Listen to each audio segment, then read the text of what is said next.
chat will pick which one I'm doing tonight. While the poll is ongoing, I'm just gonna, just play some things. All right.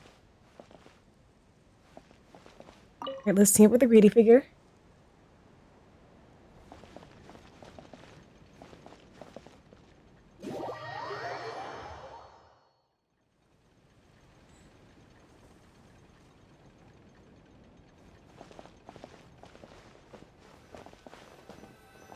I don't understand.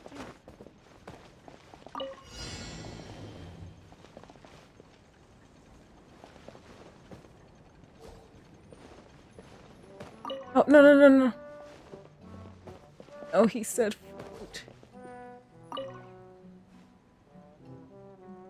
Oh. Okay, damn.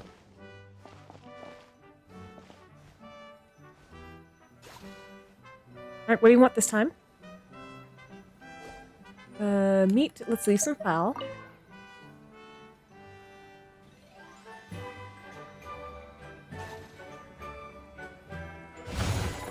Alright, what do you want this time?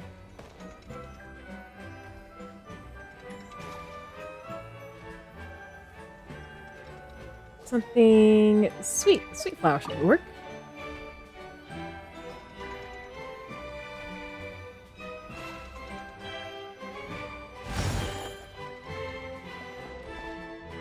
Yay!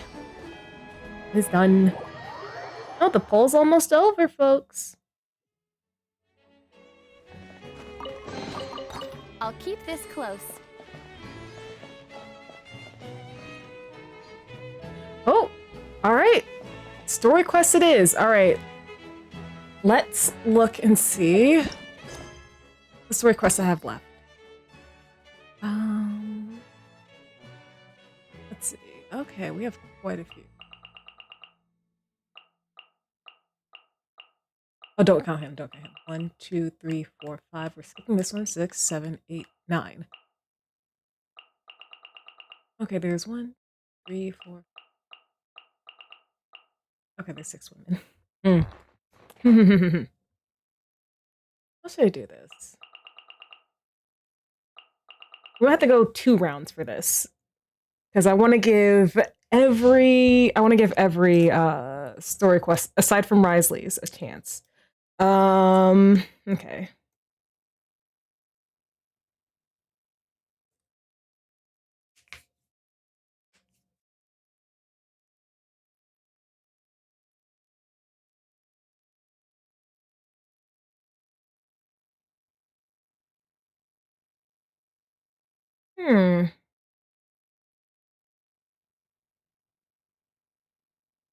How should I do this? Because there's 9 and 1, 2, 3, 4, 5. Okay, how about this? Okay, which story quest? Alright, here's what I'm gonna do. I'm gonna flip a coin for each character. First 5 characters to, win will,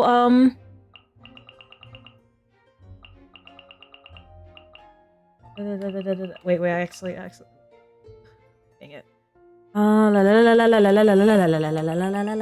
Okay, so, okay, not Risley, so we'll put Lenny. Will Lenny be on the poll? Okay, Lenny. Lenny gets a chance at the poll. Alright,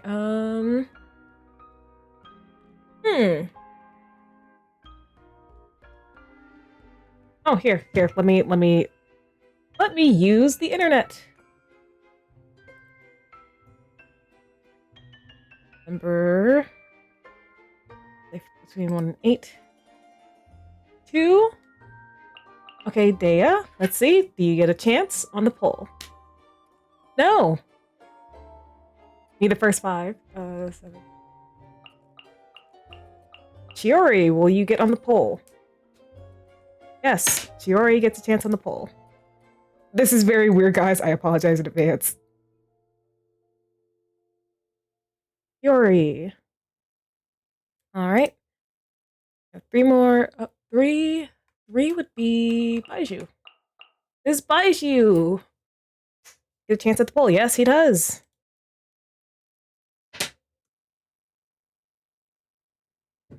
Baiju gets a chance at the poll. 6. This Shenyun gets a chance at the poll. No, she does not. 8. This Clorinde get a chance at the poll. Oh. She does. Oh, there's no H. All right. Number 1. That would be Tainari. Tainari, do you get a chance at the poll? Yes, you do. All right. I have the 5 choices then. Right. Nari. Alrighty. I think I'll give you guys another 5 minutes for this one.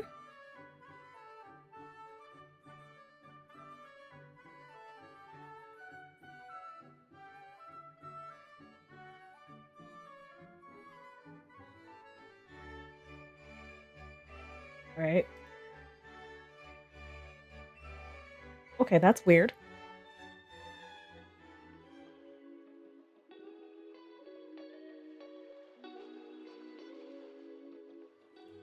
I'm just trying to make sure my model works. Okay, that's weird. That's the opposite. Okay. Interesting. All right, well, while that poll's going on, I'll continue playing. So, yeah, if anyone just came in, we're doing a poll to see which story quest I'm doing tonight, and the choices are Linny, Chiori, Baiju, Clorinde, and Tainari. So, go ahead and pick the character you'd like to see most.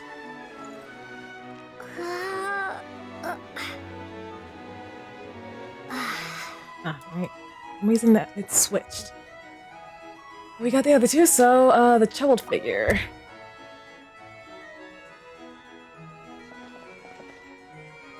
Alright.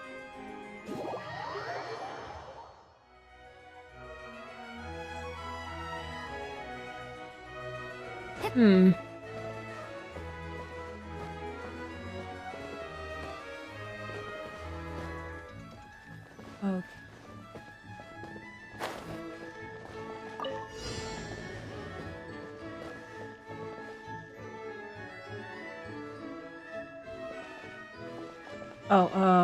Walk right. Okay, so I just have to be next to him. And tell him what to do. Oh, walk straight. Because the other way is gonna get you stuck.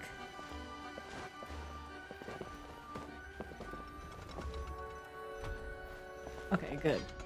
He knew not to walk into that puddle of glue. Good.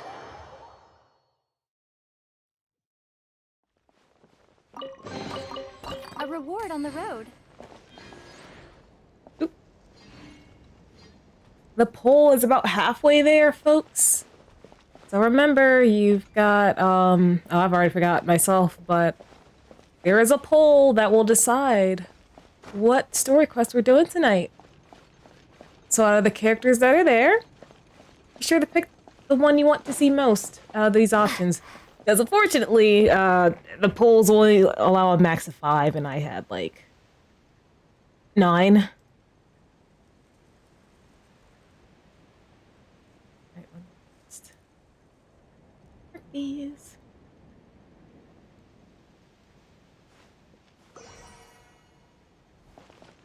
Let's see.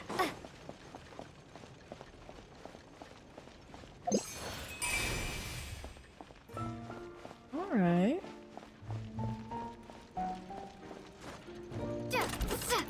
Let's see where this takes. Oh, time trial.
Oh shoot! I just realized I muted myself. Oh my gosh.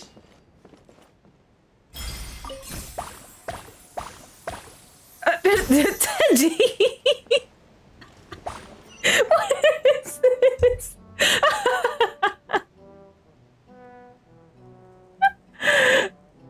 What? Oh wait, I can't do. I can't do all these story quests. All right, fine then. Fine.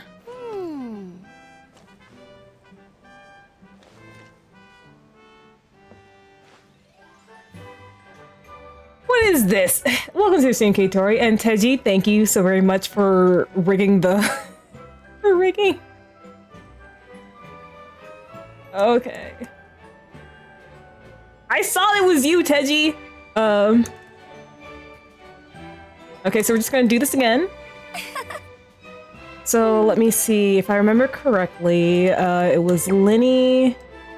I know Tainari's was there. Clorinde's was there. Who else was in? Oh shoot! I forgot I was doing a. Oh.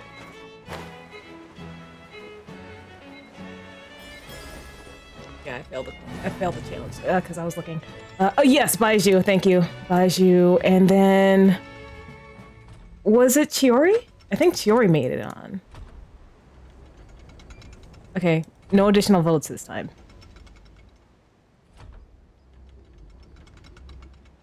Serpul, so really, honestly, pick the one you want the most. She won't be upset if she catches us lazing around like this. Great.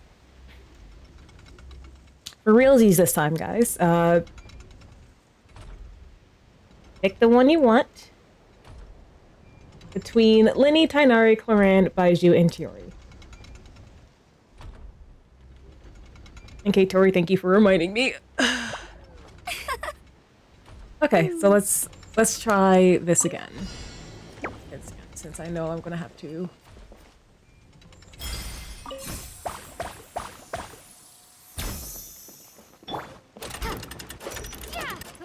I know I need.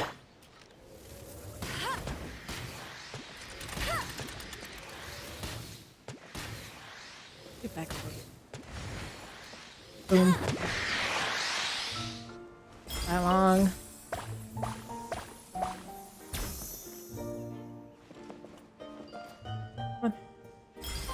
How long?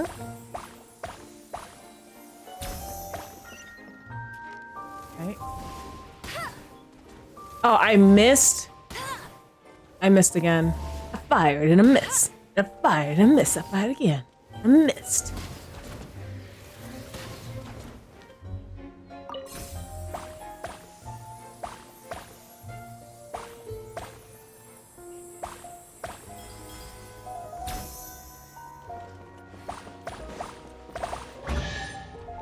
Okay, there we go. A reward on the road. There's that challenge completed. Where's this chest here? Oh, right here.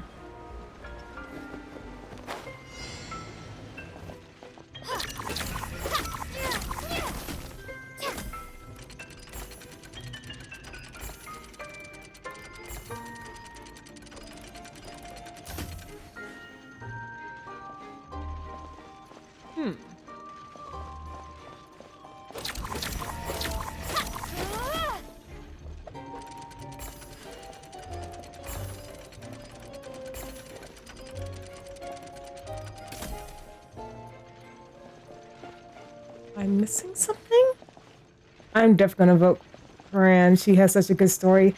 Hi, Kuro. Welcome to the stream. How you doing? What does this mean?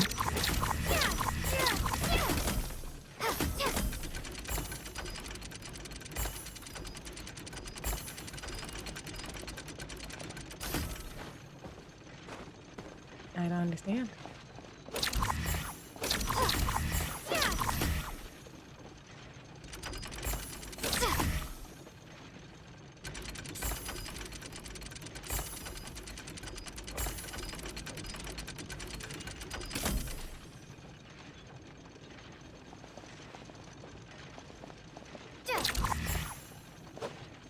Oh, wait, hold on. I think I understand. I think I understand.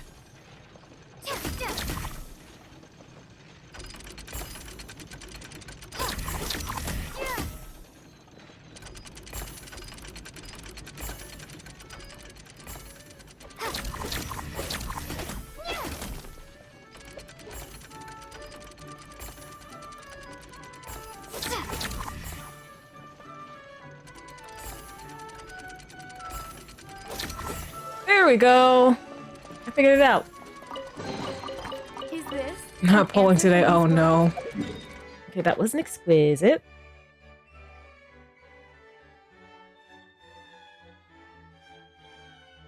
Where am I? Here. But that was one of you. All right. I was gonna tell you how to do it, but you got it. Ooh, let's go. You know what? Even though I lost my 50-50 on Nilu yesterday. Oh gosh. Never mind. Damn. Today's not a pulling day. Okay, yes. It's not a pulling day, but I'm lucky at least. Oh yeah, Teji, since this is your first time here, I also have a Riz. I also have a Riz counter. Hold on. Okay. Okay, we're doing Clorinde's. Give me a moment while I try to fix my PNT tuber because it's not reacting to the commands I'm giving it.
Well, you're gonna get Ghost Moon for a bit.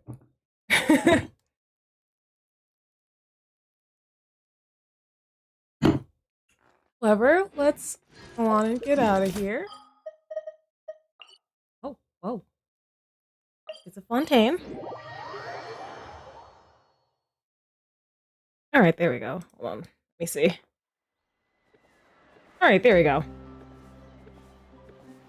Just wearing some camouflage. All is normal. Yeah, all is normal. All is normal. Hold on.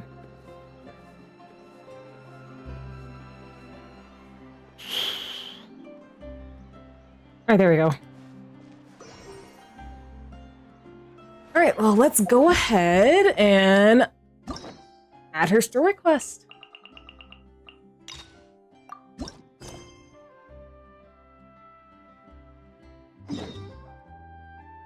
Alrighty.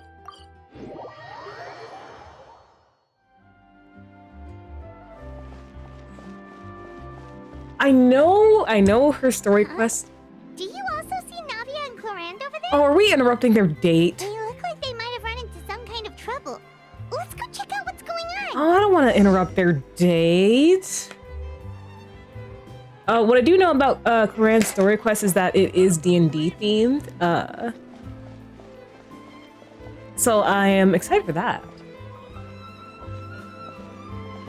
Yep, time to be a third wheel. Still no dice? Not at all. And I've asked pretty much everyone in the court of Fontaine already. Lynette's ears drooped as soon as she heard that we'd have to be out and about for days on end. And Fremine, he hid himself under his helmet as soon as he realized there'd be people around that he didn't know. Retweet. What about Chiori and Charlotte? I feel like both of them would be more than up to it. I've asked them already, but they're both pretty busy right now. I just gave the members of the Spina a few days off, too, so I don't want to bother them either. This is getting pretty difficult. Nadia, Clorinde, what's up? Oh my. Well, if it isn't my dear partners. How are you all doing? Well, I'm doing fine as long as I'm not interrupting your date. Huh. Navia? Huh? Oh, you mean... Yep, this is our chance. Oh, they're so girlfriend. What are you gonna do? Do you need our help with something? Oh, precisely. My dear partners, we've got a huge problem right now that only you can solve. Whoa, for real? Absolutely. We've already exhausted all our other options. Yeah, they're tall and they're wearing heels. What kind of problem? Tell me about it. Traveler, Paimon, would you join us and play Marechaussee Hunter Judgment Day? Marechaussee what now? It's a new game script by the Tabletop Troupe, a local roleplay adventure club. Ever heard of the Tabletop Troupe? They put out games that allow you to participate in a story and roleplay characters with your friends. Oh, I've loved their stuff ever since I was a kid. That sounds super interesting. Clorinde and I are both veteran members of the club. Recently, someone came up with a new script and was looking for people to help playtest it for them. And when they asked, of course I couldn't refuse. I mean, come on, a brand new script? Nobody has ever played it before. Oh, so we're the beta testers. Generally speaking, scripts at that level of development have a lot of issues, but I think this one is pretty solid. The author obviously put a lot of work into the story, and the world building is also quite credible. Whoa. I know I was the one that handed you the script, but some of us haven't read it yet. No spoilers, please. Anyway, the script calls for a team of 4. Ah, yes. We're missing one final player right now. Ah, you were right. That is a big problem. So, you're saying you'll help us out? I knew I could count on you, partner. Paimon and the Traveler are kind of a package deal. Is that okay? That's not a problem. I'll adjust the pace based on the actual number of players, and ensure that everyone has a good time. Oh, so you're the DM, Clorinde? Well, Traveler, what do you think? Wanna play? Paimon will follow your lead. I'll always help a friend in need, and count me in on a great script. Well, that solves our problem. You have our thanks. Woohoo! I'll go grab the script manager from the club right away. The script manager? Didn't you just say that you gave Clorinde the script? The club introduced a completely new kind of gameplay for the script. In this iteration, the Game Master's version of the script is incomplete. The script manager provides the next part of the script only after players have completed the current list of objectives. On top of that, in order to increase player immersion, the club has created some of the story's sets and scenes in real life. We'll only know where we should go once the script manager reveals the starting location. Oh, so is the script manager the DM? Wow, you're right. Whoever wrote this script really did put in a lot of work. And it's got a real healthy amount of suspense, right? I mean, even the GM doesn't know how the story will end. I look forward to experiencing it with you all. Why don't you go meet up with the others first? They should all be waiting at Chioria Boutique. I'll come over with the script manager as soon as I find them. Sounds good. Remember to always watch where you're going, and don't rush. You say that like I'm 6 years old or something. Let me think. What kind of character should I play this time? I just hope you'll pick up some useful skills this time. Oh, and stop trying to persuade every animal you come across. Alright, Silent Night. All right. Okay, meet up with the others at Chioria Boutique. Okay, so it's around here. I don't know where things are. I only know where things are in Mondstadt, because that's where I spend most of my time. Rita and Lenny! What? Sorry to keep you waiting. Ah, you're back! Huh? And you've got the Traveler and Paimon with you, too! What a pleasant Oh surprise. my gosh. I assume you'll be joining us for the game then? Are you okay, Lenny? Linny, Farina! Paimon didn't know you were playing too. Are you also members of the tabletop troupe? Hey, you two. I'm more of a casual member, if anything. I haven't taken part in many formal club activities. Lynette Fremine and I play something similar at the Hotel Bouffe Tété sometimes, but I'm usually the GM. Still, I'm sure it'll be fun being a player for the first time. I'm looking forward to it. Well, I'm not a member of the club at all. Clorinde simply woke me up first thing this morning, said there was a good script worth experiencing, and asked if I wanted in. If you're interested, I can give you a referral. That should give you a 40% discount on membership fees. Rita shouldn't have to worry about anything monetarily. She should be compensated, like, for all the bullshit she had to go through. I think I'll wait to see how this experience plays out first, especially when it comes to the quality of the script. If it's sufficiently fun, then I'll join. Do you participate in a lot of tabletop troupe activities, Clorinde? You could say that. She's actually one of the few senior game masters of the troupe. Ah, right. I knew about that even when she was still my subordinate. It's nothing. Really, just a small hobby of mine. Aw, don't be embarrassed, Clorinde. I think it's nice to see you talking about your hobbies. Wow. Paimon's so used to seeing you be all upstanding and intimidating as the champion duelist. It's kind of hard to imagine you role-playing with a bunch of friends. So if we have a problem with any of the roles, do we have to submit a duel request to you? Surely you jest. I would never intentionally make things difficult for my players. I maintain a clear boundary between my professional and personal lives. The me you see at court represents the law and order of Fontaine. I put all personal feelings to the side and grant a fair duel to all who seek to defend their honor. But in my personal life, I'm just an ordinary person. Someone who feels anger and sadness, just like everyone else. Well, you say that, but for all the time I've known you, I don't think I've ever seen you cry. I've seen you get angry, sure, but now I'm wondering whether you were actually mad or if it just looked that way from the outside. I was probably in work mode during those times. Is that so? Well, in any case, I just feel like even in your personal life, you don't get emotional very often. So you want to see me cry? That might be a little difficult. A show of anger, though, that might be something I could accomplish. No, that's not what I meant. Just want to get to know you, Clorinde. That's all. We'll get to know you outside of work.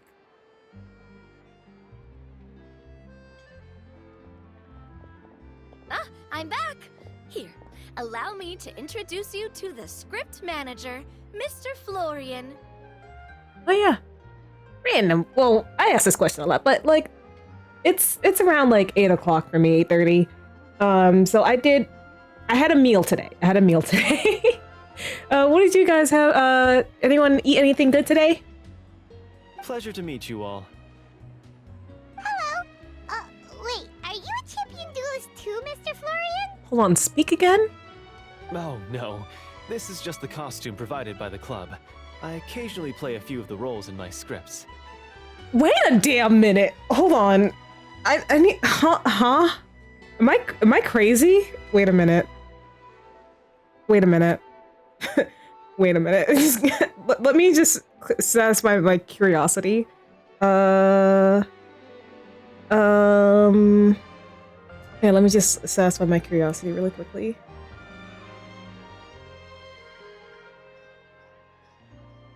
If anyone oh, hold on. Oh, my mother!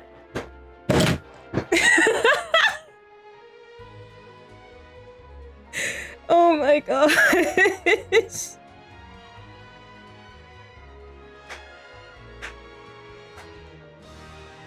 Well, if the Genshin Impact wiki is right, it's Howard Wang, voice of Luca.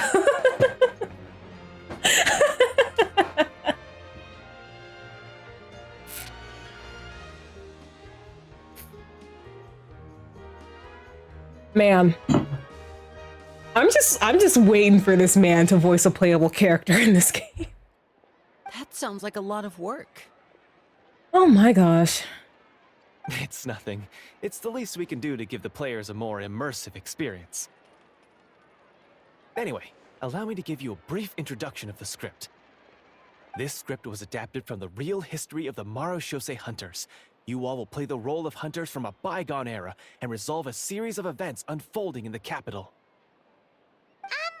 Paimon's not super familiar with the history of the Marushosei Hunters.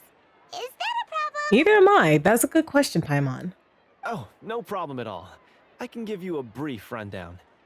So, basically, Marushosei hunters were people who dedicated themselves to hunting monsters and protecting the city by using a special swordsmanship technique passed down over generations. Their story can be traced back to the ancient Remurian dynasty, as well as the first hunter, Cassiodor. But I'll leave the finer details for you to seek out and discover later. Mm-hmm. And I'll provide additional commentary as the story progresses. Because you are also a Marushosei hunter, yes? In that case, brave hunters, are you ready to set out on an unknown adventure? Whoa, just one sentence and it's like we're in the story already. Aha, I see many a determined gaze before me. Very well, head over to this location and begin your heroic journey. So, as we follow the story, it leads us to specific scenes? Ooh, sounds pretty innovative. What does the message in the envelope say? You know, I'm happy with this group of people. It's the exact location of the scene, as well as the formal permission to use the venue. Seems like they have everything prepared. Oh, I mean, we wouldn't want to illegally enter someplace. Please check all your belongings, everyone, and make sure you haven't forgotten anything. Once you're ready, please follow me to the designated location. Sounds good. Hunter Squad, move out! Okay. Okay, it's right over here. Well, let me make sure no one says anything. Quickly.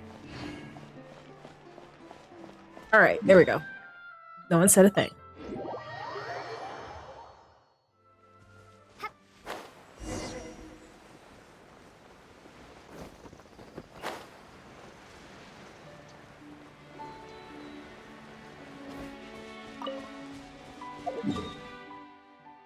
Alright, fine, I'll walk. If there was a teleport nearby, I would use it.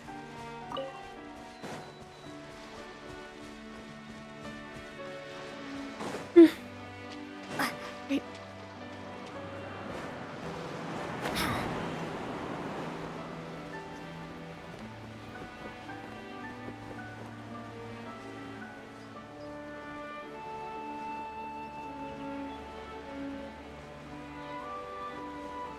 Oh? This is a lovely setup.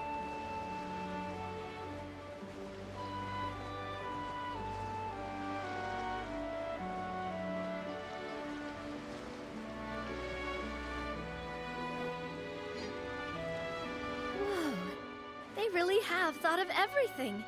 Even the Fatometer is here and ready to go for us. The Fatometer? What's that? It's a card that's used to determine action success or failure. We'll need to use it when we try to use certain skills. Ah, so it's like our D20. And what about all the dessert and tea? Is that for us as well? That's what the message said. Oh, really? That's so nice. It feels just like a tea party with friends. Oh, this is lovely.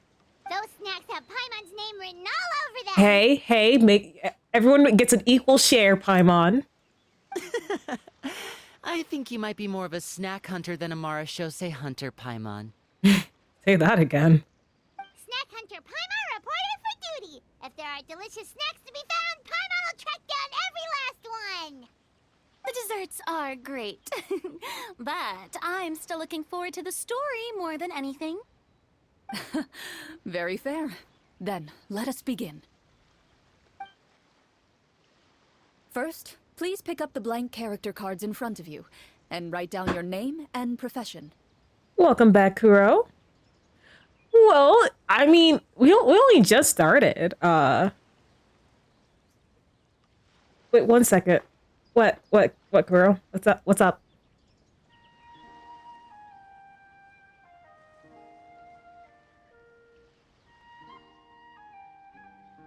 Oh yeah, right before stream. Yeah. I made you a mod. I was wondering how long it'd take for you to notice. Because you were talking earlier, you didn't mention it. I did it right before stream. I was like, let's surprise him. But I didn't do it on stream. I will say that. But yeah, we just started. Looks like we're about to decide like where characters are. I was so used to seeing this because of Eden.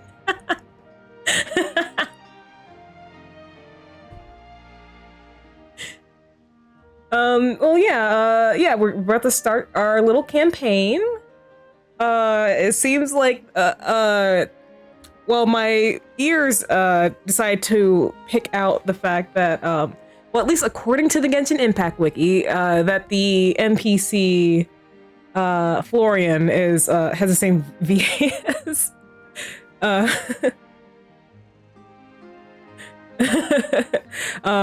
same VA as Luca. I was like, wait a minute, am I crazy or do I recognize that voice? But yeah, that's all that happened. Yeah, I don't know when he'll be back, but it's the NPC named Florian. He is the script master of this little campaign. You can find an abbreviated version of the rules printed on the back of your character card. If you have any questions, feel free to ask me. In this story, everyone is a Marashose hunter. To reflect this, the club has prepared a small badge for everyone. Ooh, nice. Yeah, you'll hear it later. As hunters, you have proficiency in swordsmanship and fighting by default, so there's no need to allocate any additional skill points to those areas. Swordsmanship? So there's a fighting part to all of this? Paimon's not sure she can do all that on her own. Maybe Paimon can just stick with you? Yeah, you can. Why don't you share a character card then?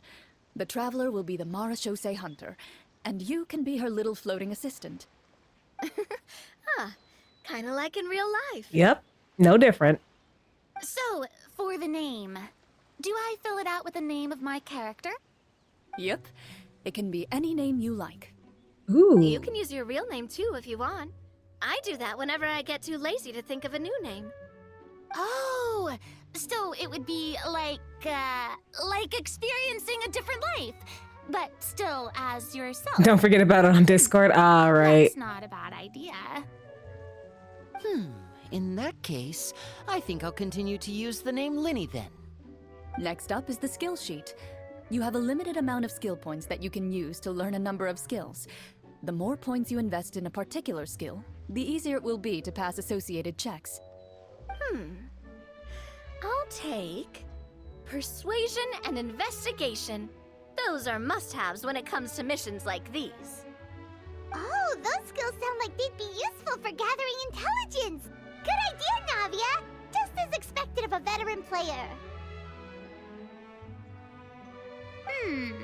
So, should we also take those skills then? Not necessarily. Since we're working together as a team, we could leave the negotiations to Navia and use our skill points to pick up other useful skills. Wait, Frepene, you know all these people. For example, I think I'll take stealth and sleight of hand. That will give us more options if we run into any situations we can't negotiate our way out of. Stealth and sleight of hand. Like your profession. Oh, interesting. I wasn't thinking about it like that. I suppose it's not so different from an acting troupe. Everyone has their own role to play. Let me Oh yeah, I was see. wondering if I could get Take arts and performance. I'm not quite sure what use they'll be. I'm wondering, but yeah, because I'm wondering not if I as can like choose my own knowledgeable about path. the other skills, and I am not too confident I'd be able to roleplay them well. Well, that leaves us. What do you want to learn, Traveler? Learn. You know what? I want to do cooking, but at the same time, we need a healer. Learn medicine. Ooh, so you want to help people when they're injured. That's nice of you. And learn cooking. Ha! Gotta say, this suits you really well. Nothing boosts morale like good food. So what do you think? Are you sure you want to learn these 2 skills? Yep, I'm sure. Let's see. Oh, looks like you each have enough points to choose one final skill. You've all picked such classic skills. It's fine to go a little bit out of the box, you know. Why do I get the feeling she's getting ready to cause trouble? For example, this one here. Summon. Doesn't it sound super mysterious and cool? Navia? Oh, I saw that one just now as well. The description says, this skill can be used under certain circumstances to summon characters or creatures that fit the script's world-building rules. Since we're always solving everyone's problems, insight was fitting for me. Yeah? The script's world-building rules, huh? But how are we supposed to know what a Marashose hunter can summon? Marashose. Okay, there we go. Yeah, but I was just like, well, no one chose medicine, so let's go with medicine. And I like baking. I really like baking. Hold on.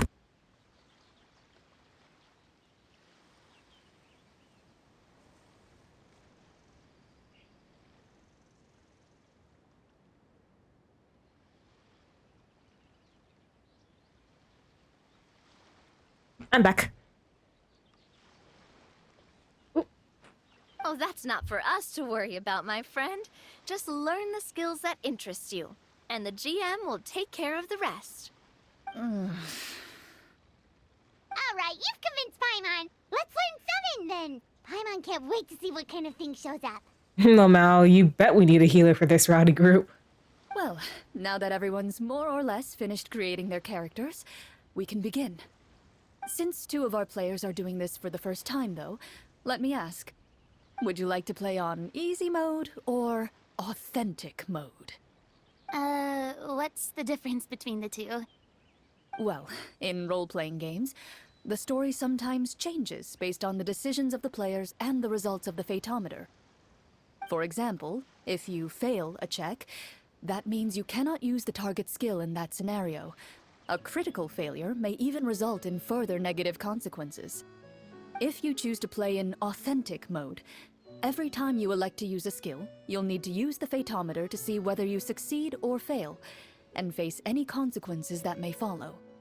If you choose easy mode instead, every check will be successful by default, and you won't have to worry about luck playing a factor. Oh, no, authentic. Random checks triggered by the Fatometer often serve as indicators for Destiny's course or the success or failure of an action. Please draw a card and get a random number between 1 and 20. This is our D20. If the number is displayed greater than or equal to the check difficulty, you'll pass the check. Otherwise, you will fail it. Okay. Players role-playing in the scene in the story can sometimes affect the results of checks. Your current check bonuses will be added to your randomly drawn number, making it easier to pass checks. In easy mode, all checks are considered successful by default. Given that I'd like to focus on the story, I suppose I should pick easy mode. I'd feel bad if I brought the team down by failing my checks. Huh? Oh, come on. Don't worry about that. RNG is the lifeblood of role-playing games. I'm going with authentic mode for sure. Yeah, it's a D20 dice in nature. Never knowing what you might have to overcome. Ugh, doesn't that sound exciting? I'd rather be mentally prepared for what might happen. Alright, then I'll mark down Farina for easy mode. All her checks will be successful by default. As usual, He said RNG. Nadia and They know Lenny what will that play on means. authentic mode. I mean, this is a gacha game. What about you, dear partner? How would you like to play? I'd like to pick authentic mode. Are you sure? Yep, I'm sure. Trust me, you'll see the beauty of RNG.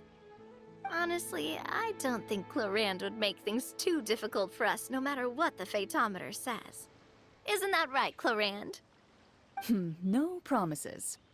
That wasn't super reassuring. Well, anyway, enough talk. Let's get started. I want to experience at least a good chunk of the story today. Oh, I wonder if if the majority of the story will be at this table, but we're role playing. Also, this is very nice of the people organizing the game. Like, I know we're beta testing it, but this is really nice of them. Like, we got snacks, drinks. This is nice. Speaking of the story, why is the beginning scene on a beach? Well, that's because a long time ago, back when human civilization was still in its infancy, Ooh. powerful demons and evil sorcerers ruled over the land. They created a host of monsters and sent them to slaughter all humans in existence. Damn. Imagine if these were skins. Soon, a group of human rebels banded together. With their swords raised, they swore to brave the darkness, and in doing so, subdue each and every monster that sought their destruction. They became known as the Marachose Hunters. All right. All right.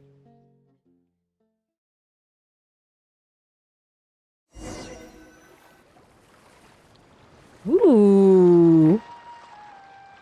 Sometime later, as a member of the Marachose Hunters, you receive a commission. Following the address provided on the message, you take a boat and arrive at this strange city. Ooh, yes, this is definitely giving good D vibes, Eden. Good luck on the tourney! We absolutely did go all out. As you inhale, you can taste the slightly salty air of the docks as you begin to survey your surroundings. There aren't many people in the vicinity, but you do take note of a few others who, I'm like sure you did your best. seem to be sizing up this place.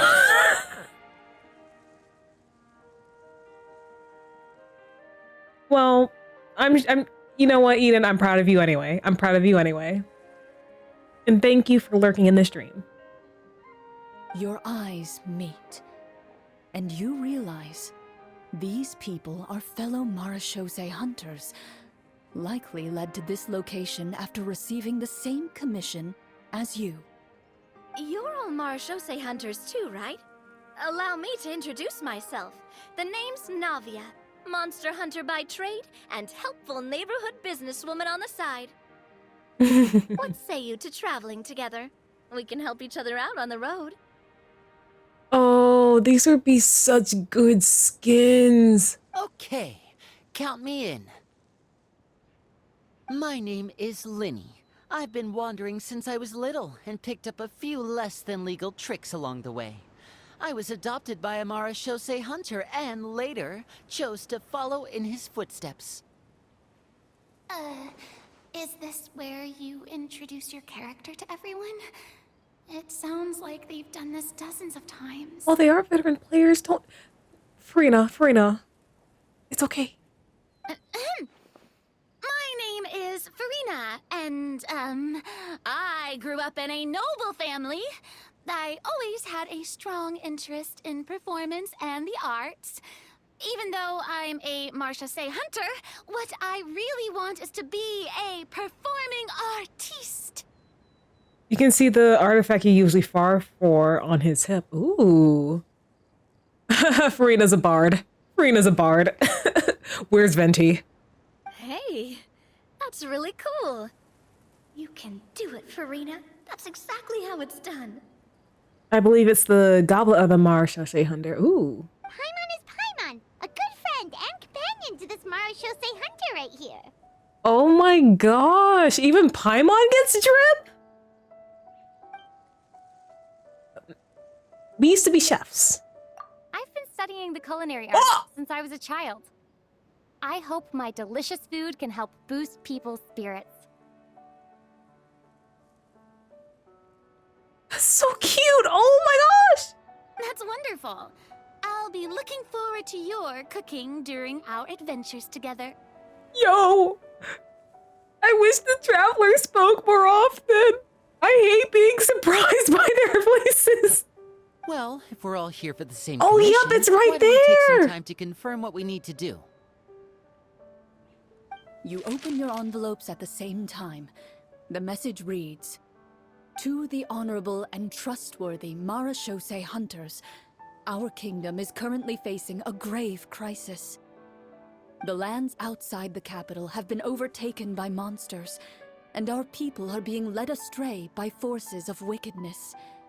We beseech you, please help us resolve this crisis and return peace and stability to our home." Okay, since this is like D&D, and depending on whether you picked easy mode or authentic mode, I wonder like how many different like differences there are in this story quest. Huh. The layout of this city looks super familiar. It kind of reminds Paimon of Mondstadt. Where's Venti? Where's Kaya? Where's D-Luke? The scriptwriter must have used a real-world city as a reference when coming up with the map. As experienced hunters, the layout of the city reminds you of places once traveled. You recall the sight of tree-lined streets and the gentle tranquility of days gone by. I think I've seen the Dr. Lumi. Yet, as you regard the city in front of you, it appears to be little more than an empty shell. Its hollow gates are open to you, beckoning you to come forth and bring salvation back to the town. I carefully read every line of the letter and turn my attention to the signatures at the bottom. Who issued this commission to us? You see a long string of unfamiliar names. It would seem that many of the residents of the city issued this commission together. They sensed that things were not right within the kingdom and sent a distress signal to the outside world. In that case, why don't we take a walk around the city and see if we can learn anything from the local residents? Oh, good idea. We might be able to get some leads on the monsters and bad guys we're after.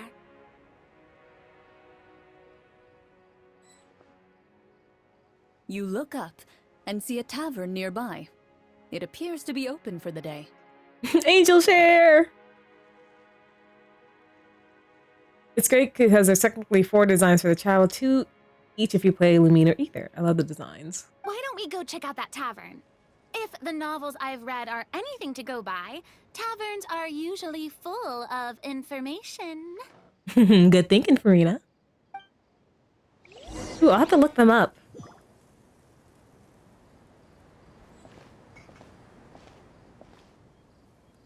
Damn. So, let me just... As you approach the Ooh. tavern, you find a plainly dressed woman standing nearby. She appears to be rather troubled about something. If I walk in here, can I see Kaya? No? Greetings, friend. Lovely weather we're having today, don't you think? Oh, I love that. Like, I love that transition because it's like showing that, you know, as the game master, game masters will often like play the NPCs. Oh, hello. I suppose you're right. The weather today is quite lovely. If only those monsters out there would stop causing trouble. Yep, even says played by Clorinde. It seems like every character included in the script has a certain amount of useful information to offer.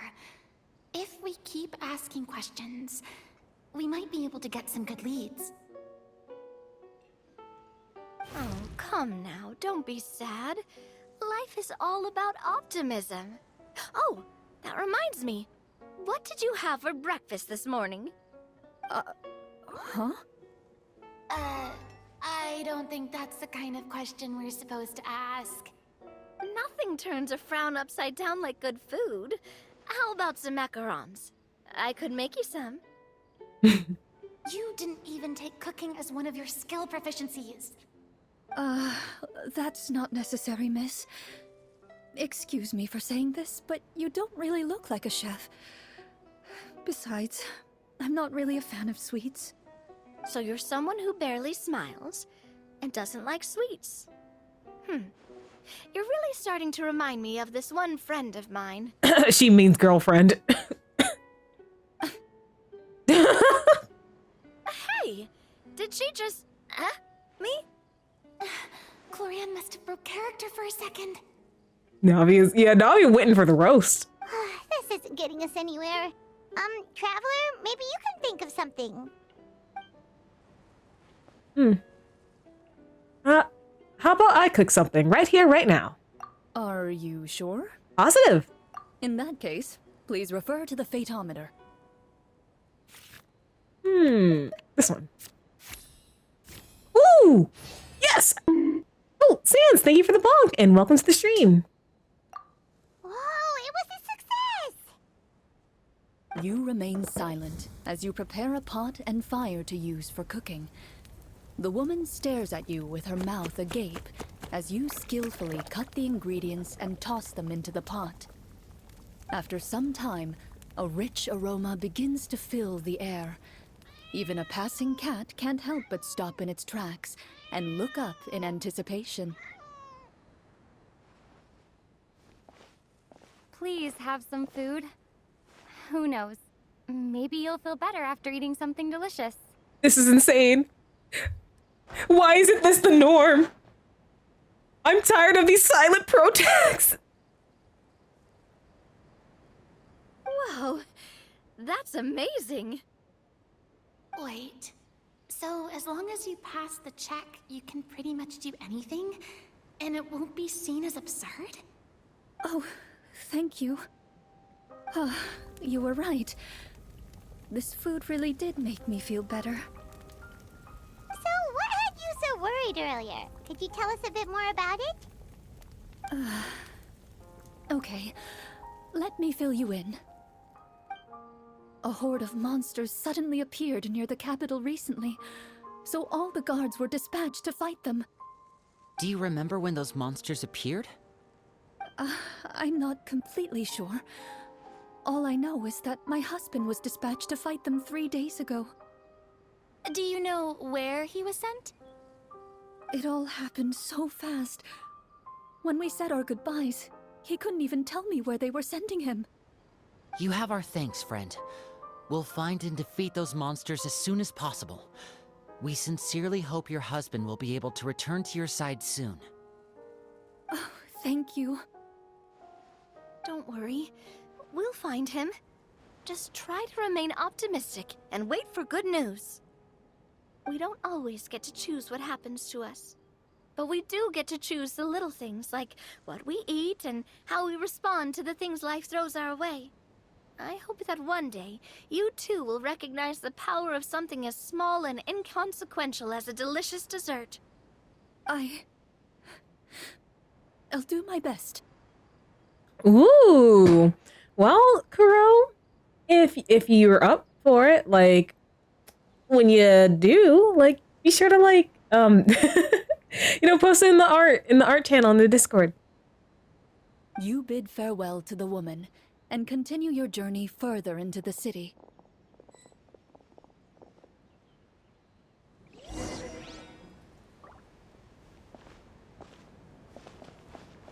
For the nearby area. As you venture further into the city, the streets appear largely empty. An elderly woman walks past. You see her shake her head as she puts away her wrinkled wallet. A nearby merchant folds his arms and gives you a disdainful look. You get the impression that he's someone who has long gotten used to the sight before him. Yeah, let your heart be your guiding key. Why are you sneering down at us? Although he doesn't seem very friendly, merchants are usually a good source of information, right? Pardon me, sir. I'd like to ask a question if I may. That depends. How much are you willing to pay? How about this much? What do you take me for? Some lowly beggar? You can't even buy half an onion with that amount. Oh my gosh, Clorinde, queen! Surely an onion can't be that expensive, right? What do you know? War is nearly upon us. Everything costs several times what it did before. If you're not gonna buy anything, then scram. Whoa, what a nasty guy. Maybe we shouldn't even bother talking to him. I see, I see. Well, my Farina's not built, so I'll use the trial. But he still Neither's- doesn't have information we need. Traveler, can you think of something? I'll persuade him, Navia. Sir, we came to this city to solve the very problem you seem to be referring to.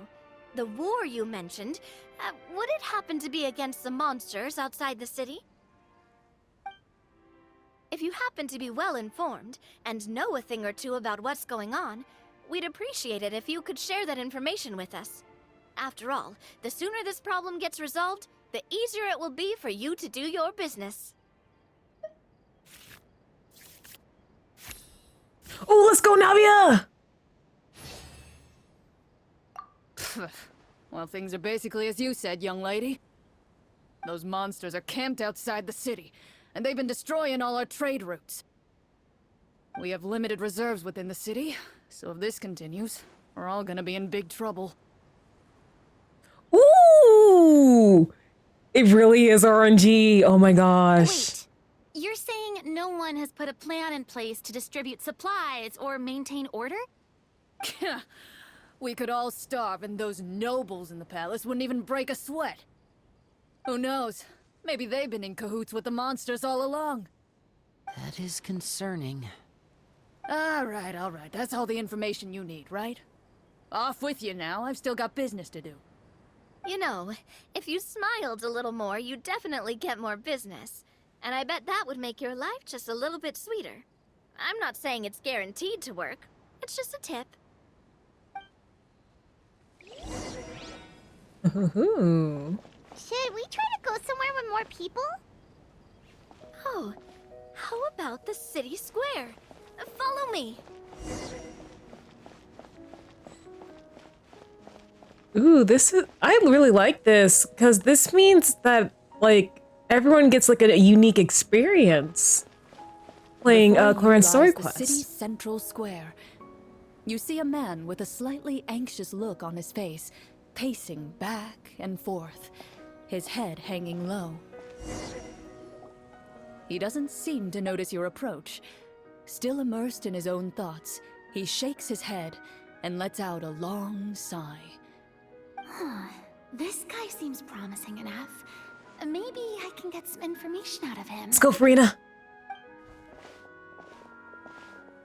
Hello, sir. Is there anything I can do to help you? Wait, you're... I'm... Oh, dear goodness! You're a Marashose hunter! You recognize us? Ah, are you one of the people who wrote the commission letter? Yes! Oh, I didn't expect you to actually come. Oh, what great news! The city is saved! What happened here? Alas, we once lived comfortable, carefree lives. This city used to be free of monsters. The first Marashose hunter, Casiodor, the Golden Hunter, he was the one who drove them back. However, monsters have once again surrounded the city. Perhaps the seal that kept them at bay has lost its power. Or perhaps an evil sorcerer has been meddling in our affairs. All I know for sure is that their return has stripped the city of any chance at peace. I wonder if they're like I feel like some dedicated cosplayers out there have made cosplays for, you know, like all the members here, but I also wonder if there are like official ones already or not. Are there not enough soldiers to drive them out? It's not a question of numbers. The guards simply have no idea how to deal with them. Most people my age have never even seen one of the monsters, much less been trained to fight against them. What's worse, many of us don't even know the history of the Marashose hunters anymore. When I was a child, though, my grandfather would tell me stories about how the Marashose hunters drove back the monsters. So, on the off chance that something might come of it, I decided to reach out to you. To be perfectly honest, I was starting to think all those stories were just tall tales. But now that I've seen you in person, I finally know that it was true! Well, you can rest easy, friend.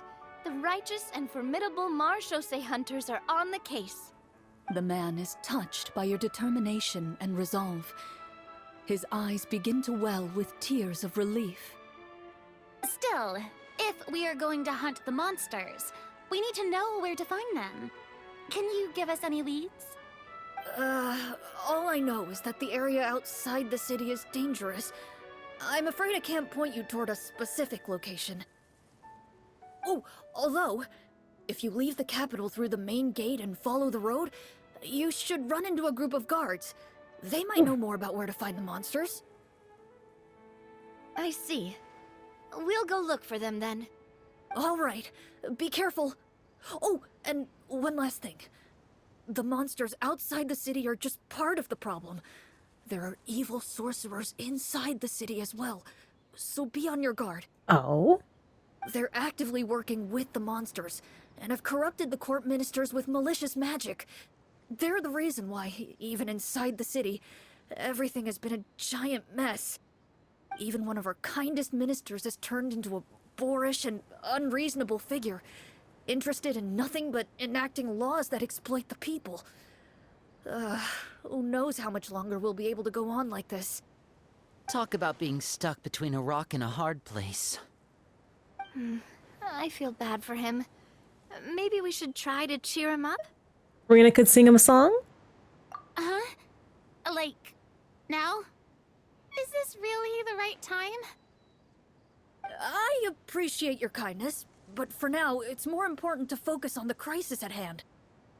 Brave hunters, I leave the future of this kingdom to you.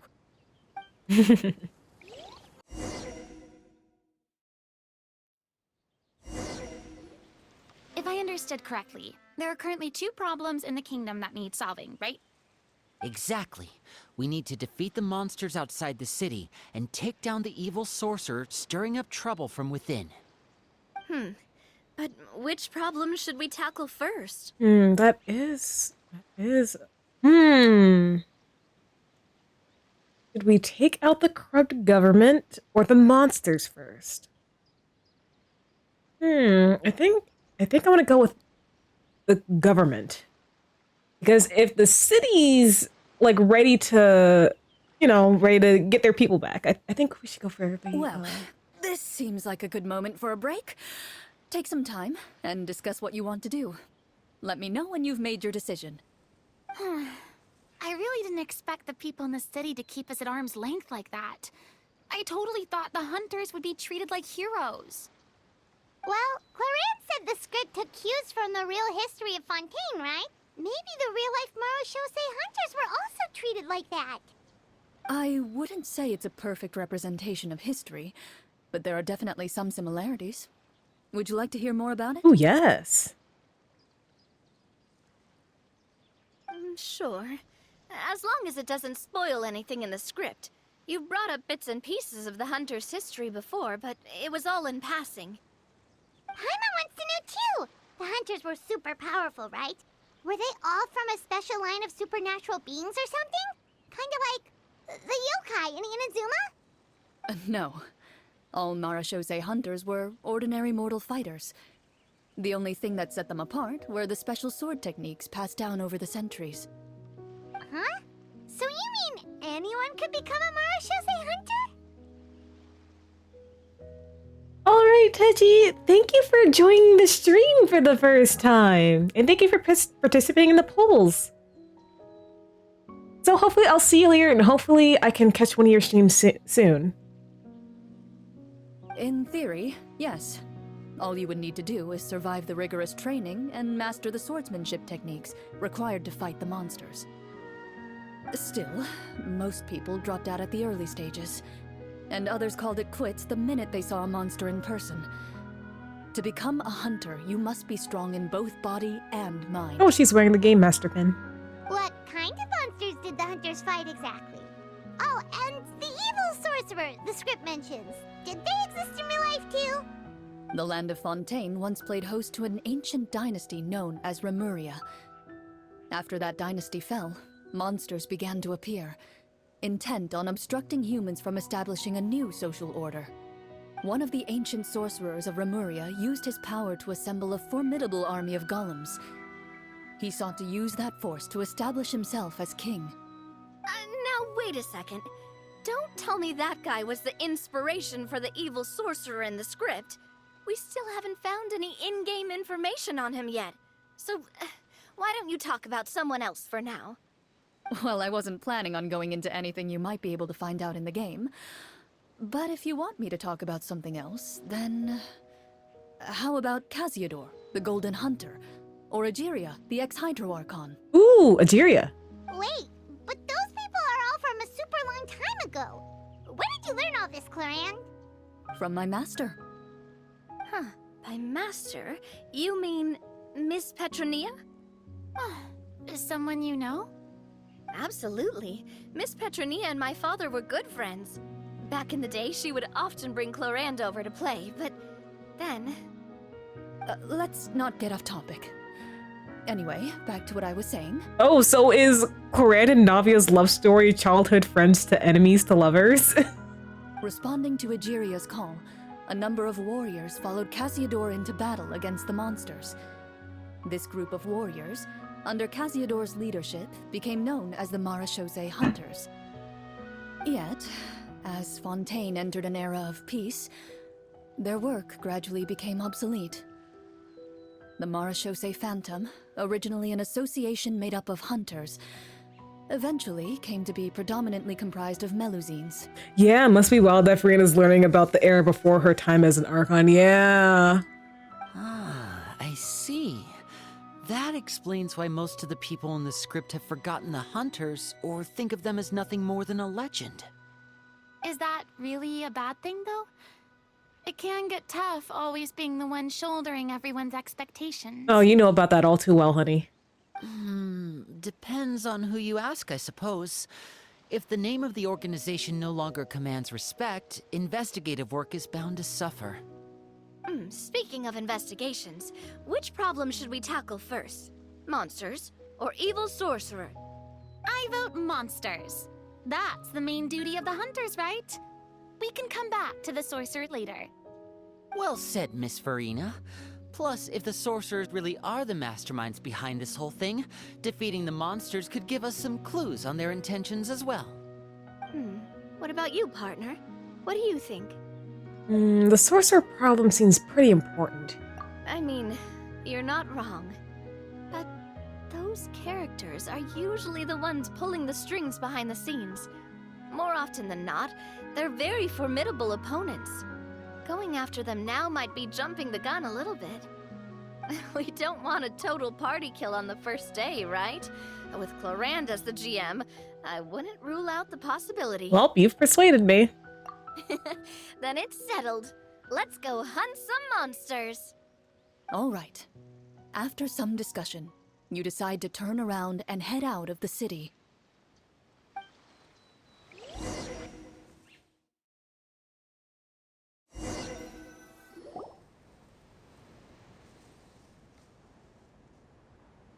Let's take a look around, like that guy said. You there! Outsiders, halt! Who's there? Yeah, that was the illusion of choice. An armored man approaches you. He has a tall, muscular build and a determined expression in his eyes. Just one look, and you can tell he's fought in his fair share of battles. Although he's trying his best to conceal his current state, his uneven gait and the sweat dripping down his forehead make it obvious that he's been wounded and is in serious pain. Oh, I have medicine. I'm the captain of the guard. I saw you sneaking around the city earlier, so I'll only ask this once. State your purpose, or it's off to the dungeons for the lot of you. Wow, it's been a while since someone's been this suspicious of us. I said talk, not whisper between yourselves. Have you ever heard of the Marchese Hunters? Marachose hunters? Ha! That fairy tale, you mean? What, you expect me to believe you're one of them? I'd like to do a medicine check to see if I can help. Need 8. Oh, let's go!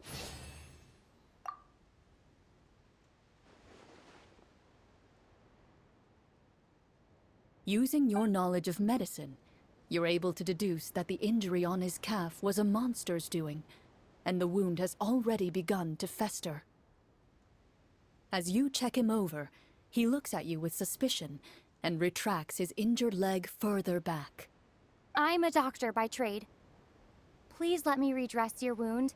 Oh! You don't have to. I switched outfits! The man appears somewhat disgruntled at having been exposed, but soon relents and raises his leg for you to take a better look.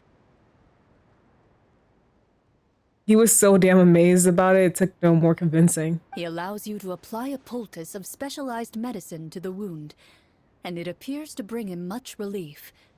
The tension in his brow eases. All right.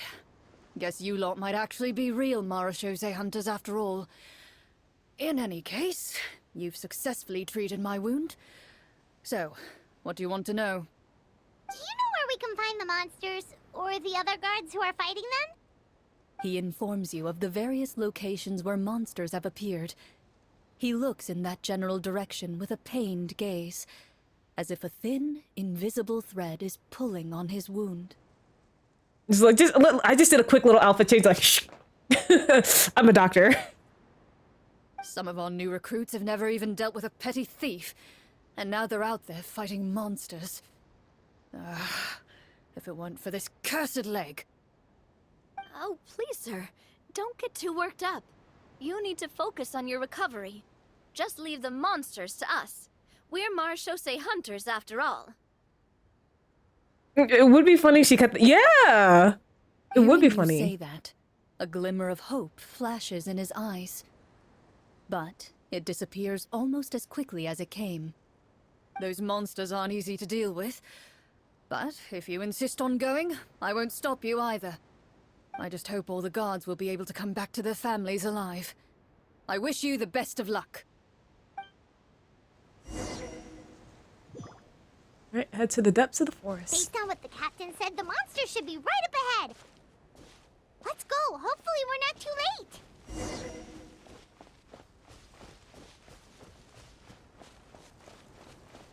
As you approach the battlefield, you see numerous people lying by the side of the road. They appear to be dressed like guards. Their faces are filled with desperation and terror. Some are screaming and cursing in vain, as if still trying to banish the monstrosities they saw from their minds. Yeah. You'd be surprised what type of hobbies people have. Like, because I've heard that a lot of furries happen to work in IT. For example. But yeah. A doctor can be a great cook, and a chef can have knowledge in medicine. I mean, there are people who dual major.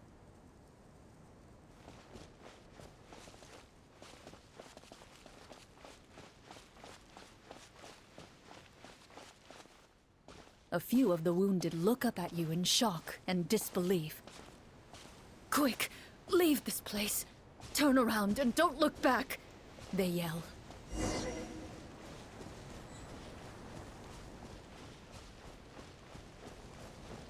I wonder how this team's gonna work out.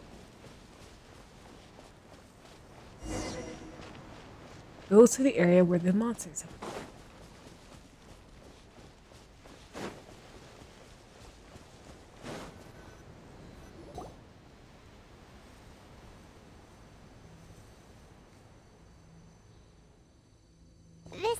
place he mentioned, right? You see broken iron swords scattered all around you, and downed trees riddled with terrifying claw marks. All the signs point to one thing. A truly devastating battle just took place here. Be on your guard, everyone. The monsters might still be around. Before you can finish your sentence, you hear rustling sounds from the surrounding bushes. The monsters have emerged. Rift Hounds! They close in on you without fear. You get the impression that, in their bloodthirsty eyes, you're just another meal for them to devour.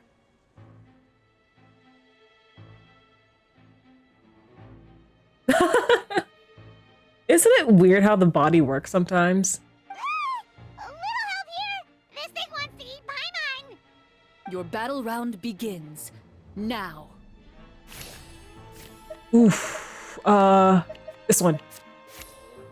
Oh, let's go, baby.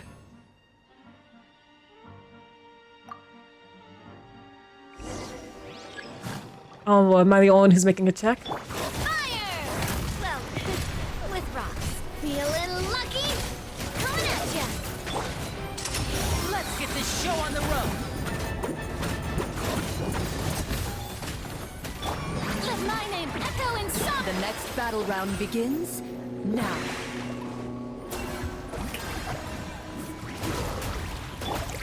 Step right up.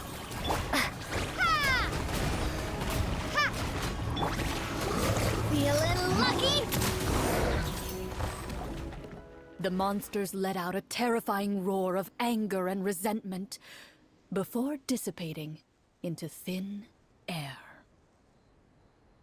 Ugh, thank goodness it's over. I've been lucky so far. We'll see what happens going forward.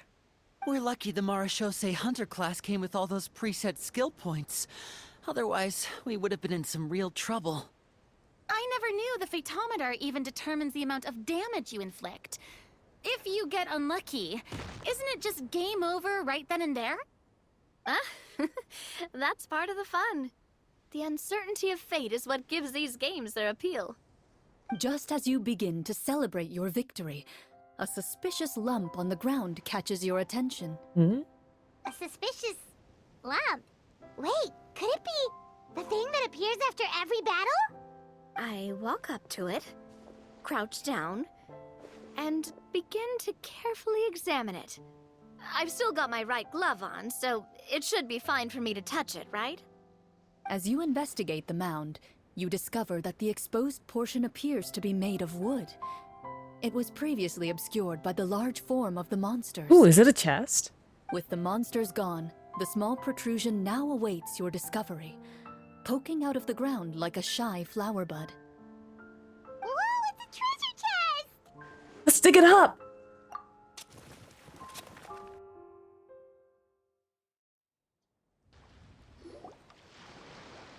With everyone's help, you successfully excavate the wooden chest from the ground.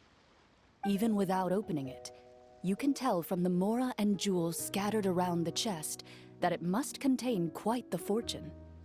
Makes sense. We worked hard for this. Let's open it and we can share what's inside. I can understand your excitement, Paimon, but think about it. Doesn't it seem like there are people out there who need this treasure more than us? The townspeople. Yeah. Think about all the people suffering in the capital. Or all those guards who got hurt fighting the monsters. Wouldn't it be better if we gave the treasure to them? Wait, is that how it works? Paimon thought since we were the ones to dig it up, we could just take it for ourselves. Well, let's put it this way. Any decision you make during a role-playing game can impact the future course of the story. But would the people really believe us?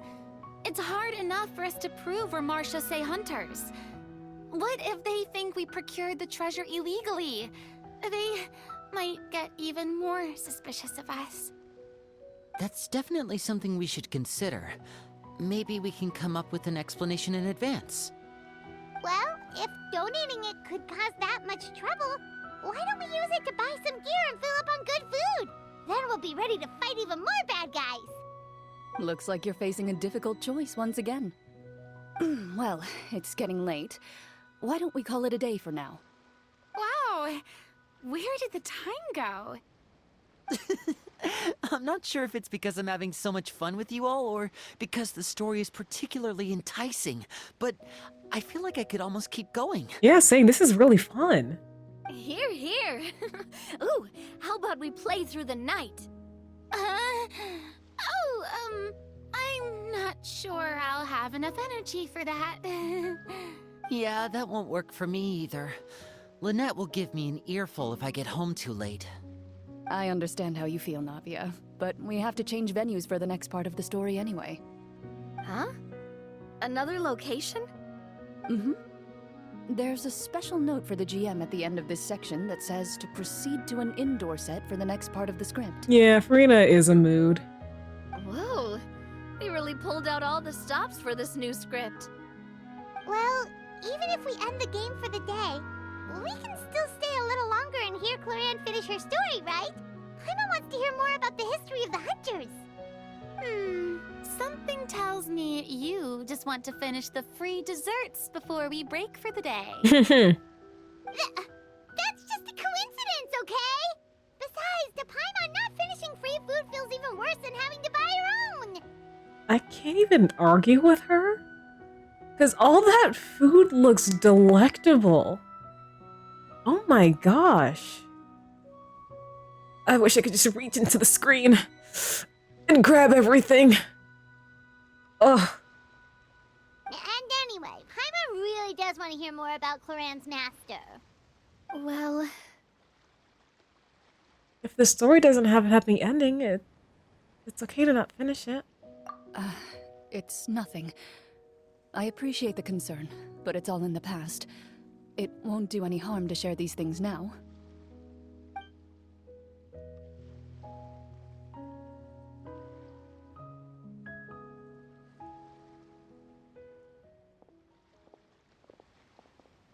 My earliest memories are of living with Master. According to her, she saved me from certain people of ill repute. My birth parents had left me behind some time before that. Damn. Is everyone in Fontaine an orphan? What a heavy beginning for a life story. Master was a fascinating individual, if inexperienced in the ways of raising children. My first ever toy was a short sword. Although I suppose it wasn't so much a toy as something Master removed from her waist and handed to a noisy child in need of distraction. Oh, wait, so she handed an actual sword to a child? Isn't that dangerous? Did you hurt yourself? Of course I did. I cut my palm and bled quite a lot. But Master was not concerned. She just stood there and casually lectured me about it. See, that's what you get for not holding the sword properly, she told me. She then crouched down next to me and said, "Give me your hand. I'll teach you to bandage this wound. After that, it's time to learn how to truly hold a blade." Excuse me for asking this, Clorinde, but how old were you exactly when all this happened? Probably around, 3, give or take. 3? Isn't that when most kids are still struggling to hold a fork? As I said, Master was rather inexperienced in the ways of raising children. She believed trial and error was the best way to teach a child what they're capable of. I'm not so sure this is a question of experience. I didn't see anything wrong with her ways at the time. And anyway, children don't get to choose how they're raised. Oh, she did bring me back a pet from Liyue once. It was a Geovishap hatchling. A Geovishap hatchling? For a pet? That seems even more dangerous. What she said was this: make sure to get along, you two. If you really can't agree on something, just settle it with a fight. Whoever loses is the real pet. Your master was wild, Clorinde. And how old were you when this happened? 5. Well, did you win? No, I lost. So you're saying you actually became the Geovishap's pet? Yes, but only for a week. By the end of that week, I defeated it in combat. and we've shared a cordial relationship ever since. So are you saying you live with a Geovishap now? Like in your adult age? That really doesn't sound like the kind of childhood someone should have. Later on, I gradually understood that Master most likely didn't know any other way to raise a child. She was a Marechaussee hunter, but I never heard her bring up her own parents. Yeah, like the way she said it insinuates that she still has that Geovishap. Thanks to her, I learned how to navigate the forest by the age of 6, and could hunt monsters in the wild by myself the year after that. Oh, I know child thoroughly enjoyed sparring with you. Even though the training she subjected me to was strict, she always made sure to take me traveling when she had the time. We met many of her friends during those days. That was also how I met Mr. Callis and his family. I still remember the first time we met. You were too scared to join our picnic and hid behind Ms. Petronia the whole time. Yeah, like damn.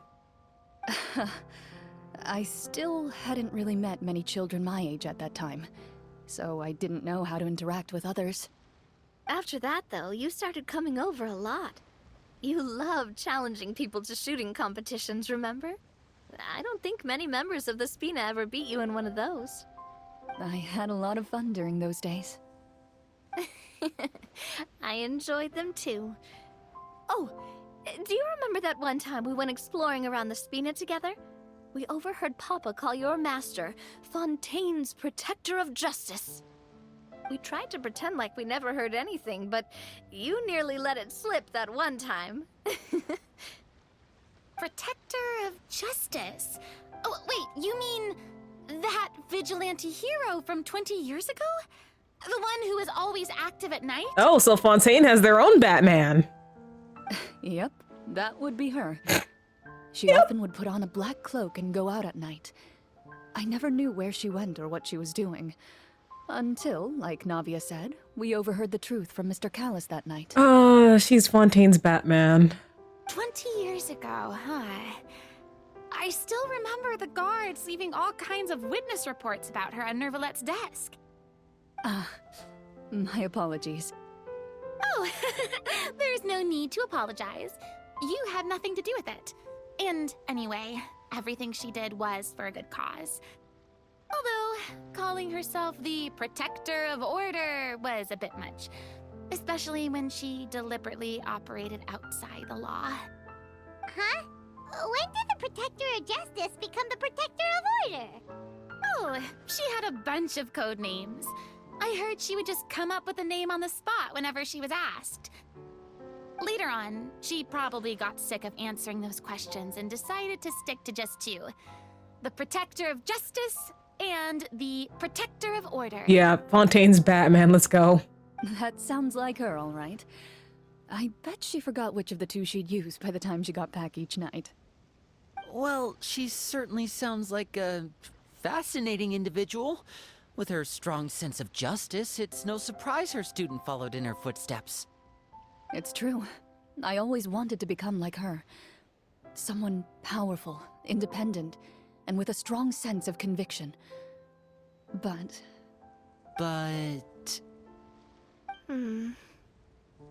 She suddenly disappeared the night I turned 10 years old. Oh. Disappeared? What happened? I have no idea.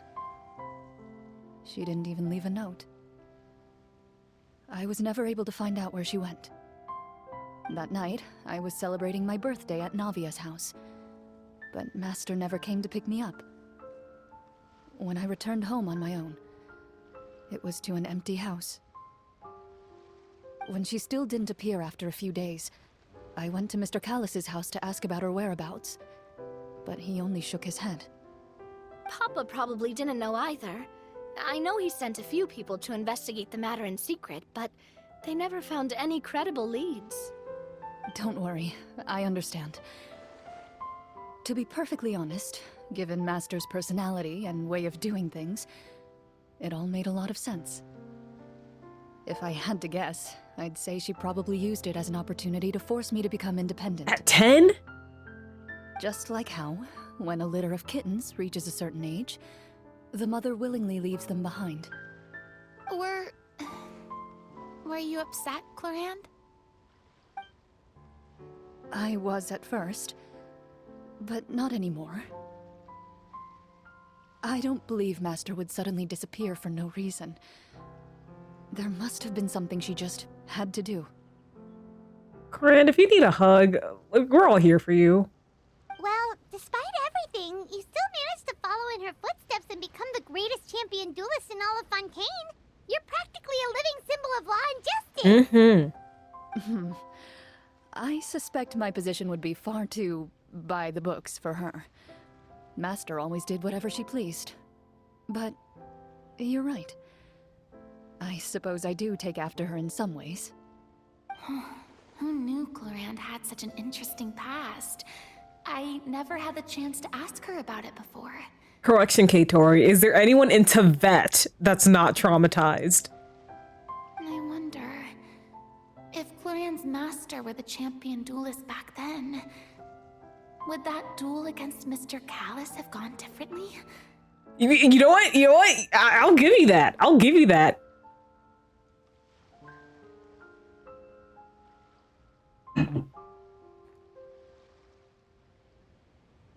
Oh no. Judging by the atmosphere, Clorinde and Navi are probably thinking something similar. The mood just got super awkward all of a Wait, doesn't sudden. she? Okay, she has father issues at least. Diona has father issues at least.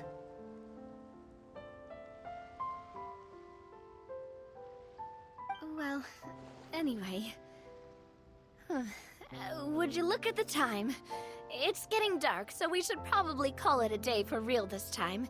If we keep talking like this, we really will be here all night.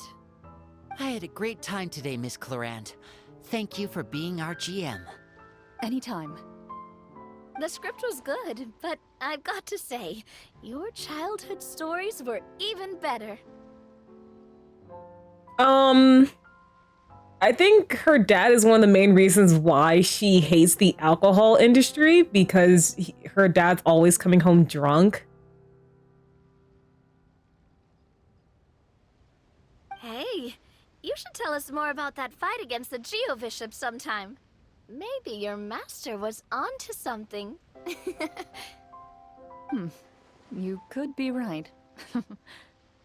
What does she mean, onto something? I certainly don't know any 5-year-olds who want to fight a bishop in their spare time.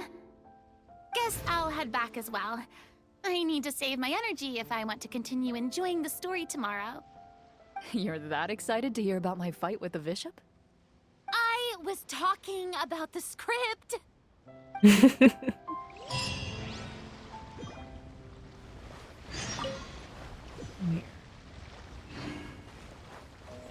I've been seeing you guys walk along the beach all day.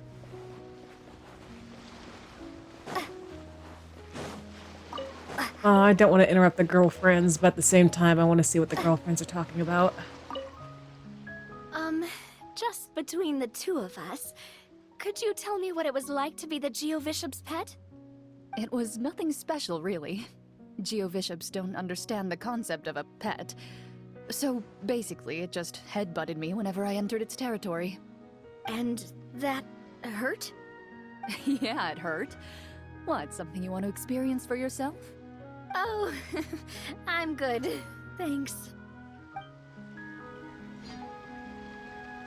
I'm glad these two are on good terms again. Wait until morning of the next day. Alright. Looks like it's already night, so...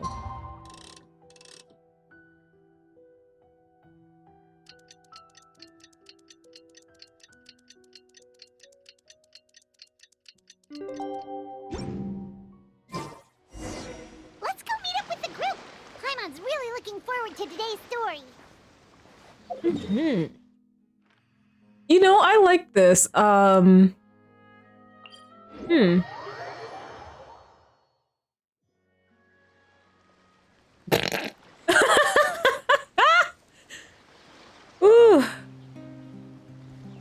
Although I feel like Clorinde would be the one making Navia her pet.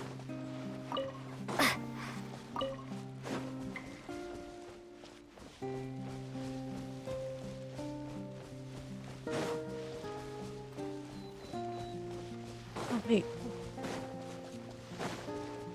Oh. Might as well.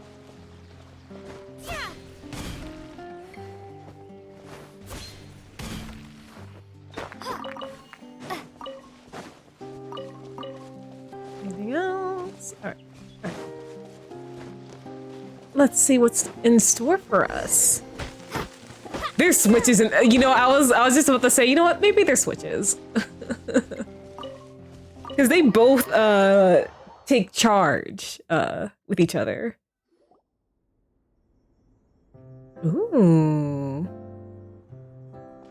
Looks like everyone's here. Now, before we begin, why don't we finish where we left off yesterday? There was an important decision to be made, yes? I'll pour everyone a cup of tea. Is that really the most important part, though, Clorinde? Paimon's more concerned about our current surroundings. Heavy walls, cold railings, dim lights. This is obviously supposed to be a prison. I admire the work put into the set. Still, it's obvious the scriptwriter has never paid a visit to the fortress of Meripede. So this set is going to be a part of the script? Unfortunately, that is something I can neither confirm nor deny. So yes, we're committing our one crime Parisian. Anyone think Clorinde's smile is starting to look kinda scary? Well, whatever happens, we'll just have to push on. But first, we should really figure out what to do with this treasure. If we're worried about arousing suspicion because of our identity, why don't we give ourselves a different name, just like Clorinde's master did? Yeah, it might be better to keep a low profile. As long as we're helping people, it doesn't matter who we are or what we're called. Staring at me won't get you anywhere. Or did you want some more tea? Oh, Paimon's good. Thanks. Why aren't you saying anything, Navia? Wait, what's that next to you? Oh, this is the short sword Clorinde mentioned last night. I found it. Huh. I'm surprised you managed to track it down after all this time. Well, I made sure to take good care of it, considering the circumstances in which you gave it to me. Of course I had to keep it safe. Anyway, where were we? Oh, right. I was just thinking about all the potential ways for us to break out of prison. We could dig a tunnel, or try to bribe the guards. Navia, we're not there yet. Wait, we haven't been thrown into prison yet, have we? Well, it's only a matter of time. It pays to be prepared. Just like how you should always have an umbrella on hand, even when it's sunny. Alright, Paimon's made up her mind. Let's just give the treasure away. Paimon may have wanted to keep it, but if it's going to land us in prison somehow, Paimon will be too upset to enjoy her snacks. Paimon's developing as a character. So, you reached an agreement? All right then, we can continue with the story. Oh, and we'll collect all the scattered pieces of treasure on the ground as well. All right. You collect the treasure and make your way back to the capital with your bag of loot in hand.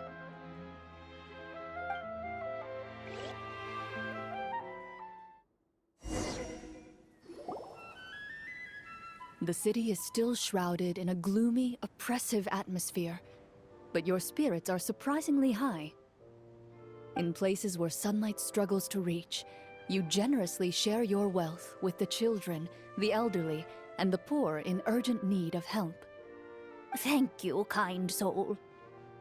The elderly woman's look of gratitude follows you as you walk away, her eyes never leaving your back until you move entirely out of sight.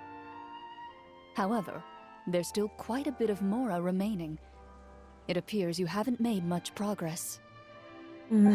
She's probably trying to tell us to speed this up.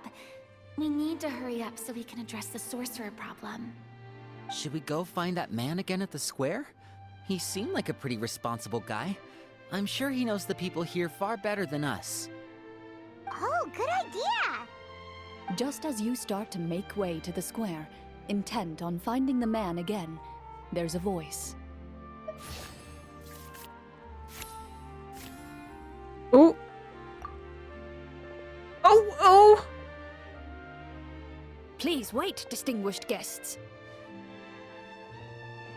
several strange guards suddenly call out to you.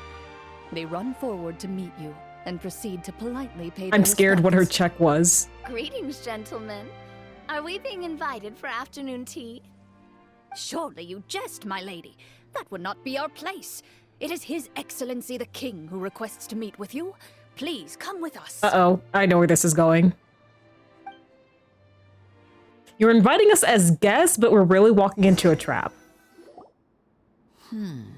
Do you think this could be a trap? Ah, same brain cell. Well, we have to investigate the court at some point, right? Meeting the king himself would be a fantastic opportunity to do that. I say we go for it. If something happens, we'll just turn the whole place upside down. That sounds a little intense. After a quick discussion, you nod to the guards and agree to follow. They lead you all the way to the audience hall of the palace. Gilded tables line both sides of the hall. The space itself is adorned with all manner of expensive antiques, glass shelves, and silver candlesticks. Damn, The that items looks so appear good. quite ordinary in size and dimension, yet their presence somehow makes the emptiness of the hall feel even more surreal and ominous. Wow, it's so luxurious. The elderly king, clad in a magnificent robe, sits upon the deep crimson throne before you. He wears above his head a majestic crown, with a gemstone the size of a bird's egg set right at the very front.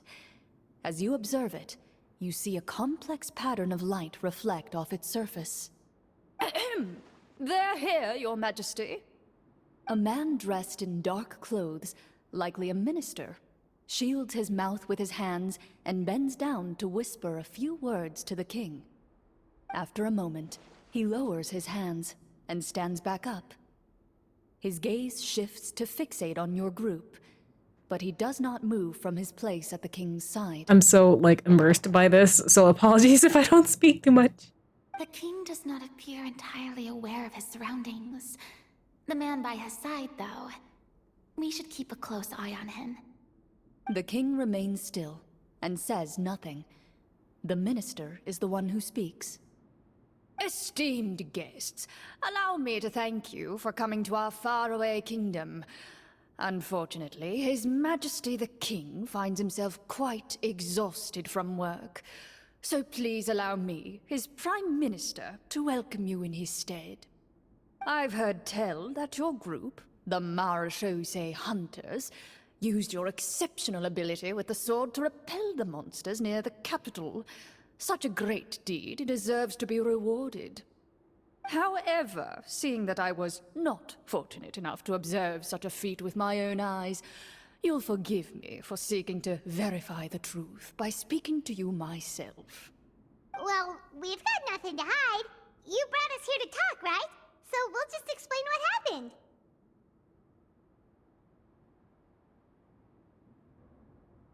The golem's blades were so powerful, they could cut down trees in a single swipe. It took a lot of effort to defeat them, even for trained swordsmen like us. Well, that was enough details, right? Believe us now? Your account does indeed match those of the survivors. Since you were the ones who defeated the monsters, that must mean you are also in possession of the treasure they stole? Well, we did take the treasure, but... How did he know about the treasure? Then I must ask that you return it at once. It belongs to the kingdom. Wait, but didn't you just say that our great deed deserved a reward? Shouldn't the treasure be considered a part of that? Yes, that was indeed what I said. But you seem to have forgotten a very important distinction. Only that which is freely given by the king can be considered a reward. Taking the rightful wealth of a kingdom without said permission, on the other hand, is a crime. But that's completely unreasonable. Yeah, that makes no sense! If it weren't for us, the treasure would still be buried underground somewhere! Maybe so, yet the fact remains. You tried to dispose of the treasure. Oh, without welcome back, reporting to the Eden. court and without receiving permission, yes? Well, we didn't know that the treasure belonged to the kingdom, so cut us some fucking slack. But yeah, really enjoying Clorinde's story quest. I'm really enjoying the D&D vibes. So far, emphasis on so far, I've successfully gone through all of my D20 rolls. What? No answer? Surely you're not insinuating that you, a group of legendary marechaussee hunters, sought to take the treasure for yourselves? Well, what about the king? Is he just gonna let this guy talk for him the whole time? Clad in his magnificent robe, the king remains seated, with his hands resting on either side of the throne. His posture is rigid and unmoving. He stares forward with an empty look in his eyes, completely unmoved by the events before him. From the look of things, could the Prime Minister be the evil sorcerer? Or could both the King and the Prime Minister have fallen under the evil sorcerer's control? I would like to observe the number of guards stationed in the hall. The guards in the palace appear fully armed, their expressions solemn. Sensing the tense atmosphere in the room, they stand at the ready, each with a hand placed upon the hilt of their sword, as if prepared to draw their weapons and surround you at a moment's notice. Well, there goes my plan to turn the whole place upside down, I guess. It appears we've been visited by nothing more than a group of ill-intentioned imposters. What a pity. Guards, take them away and throw them in the dungeons.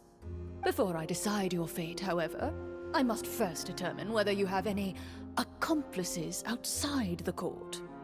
Can't we try to slip away? Or maybe start some kind of riot? But if we try to fight the guards right now... Don't worry. At least we figured out who's behind all this. Let's just play it by ear. If you're scared, Paimon, just hold my hand. You can have my hand too. Thanks, you guys. You allow yourself to be led away by guards surrounding you on both sides. It's only when you begin to feel drops of water falling from the dungeon ceiling and smell the stench of death and decay all Ooh, around Lenny's gonna use his sleight of hands to pick the into lock. a completely different world. Stay here, and don't try anything funny. Kangaroo Court, we demand a lawyer. The guards lock the cell door and leave without looking back. Wait, sir!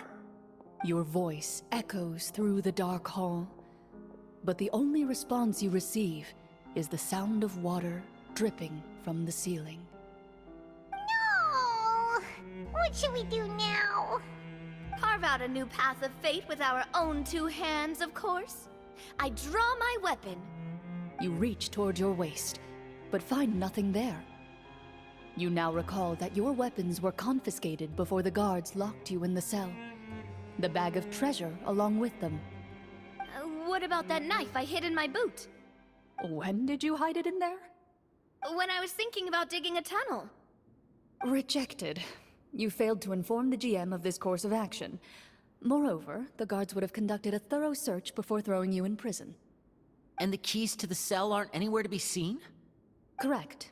You don't even feel a lock hole on the cell door. Oh, well, there goes all our plans. Indeed. Huh? Why are you the one saying indeed? Because that statement holds true for me as well. This is where the script ends. Ah. Lavia just hiding details in Korea and ain't having it. What? But that's a terrible ending! The script master. The script master. Generally speaking, this should be the point where the scriptwriter gives the players some kind of hint, or gives the GM some kind of code for how to move forward. I mean, maybe they just really wanted us to be immersed in the feeling of being in prison? Like, they'll only show us the way out once we've grown truly and utterly desperate? That is a possibility. If only there were desserts and tea in real prison. Oh, wait, guess that's kind of how the Fortress of Meripede works if you're lucky. Oh, before I forget, Navia, the short sword you had with you earlier. I took a closer look, and the craftsmanship doesn't appear to resemble anything from this era. If I remember correctly, that style was last in vogue several hundred years ago. Wait, Clorinde said that sword used to belong to her master, right? Does that mean her master has been alive that long? What shape were her ears? I doubt it. The way she went about things often made her seem childish more than anything. I'd say the sword was most likely an heirloom passed down over time. Hang on. A precious heirloom passed down to you by your master. And you gave it to me just like that? You weren't worried I might lose it? Master left many things to me when she disappeared. There was the sword, an old key, and a good amount of junk she probably just didn't want to take with her. I gave you the sword back then, because I didn't want our friendship to end. Wait, when did this happen exactly? After the duel. Oh! Oh!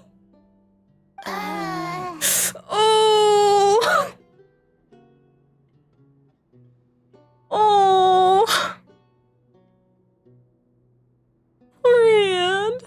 Before that, Clorinde would have meals with us and even stay over at the Spina some days. She was on great terms with Papa as well. After the duel, though, there was a period of time where we simply didn't know how to face each other. She entrusted this sword to me, and never came back. Damn it! Give a girl a sword. Girls love swords. Damn, and it's only because Callus knew he couldn't reveal the truth because no one would have believed him. He had to keep his baby girl safe.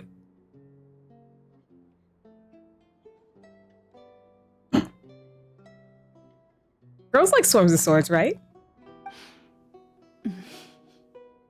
We were both sad, and conflicted, and totally overthinking everything as a result.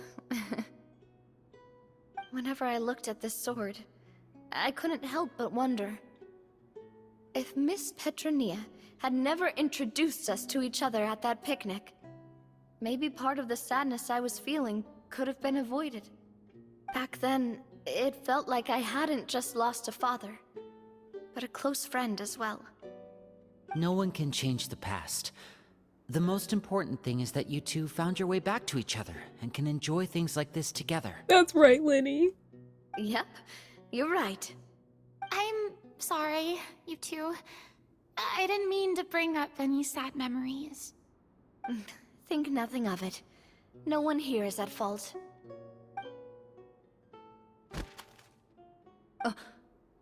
Huh? Forium?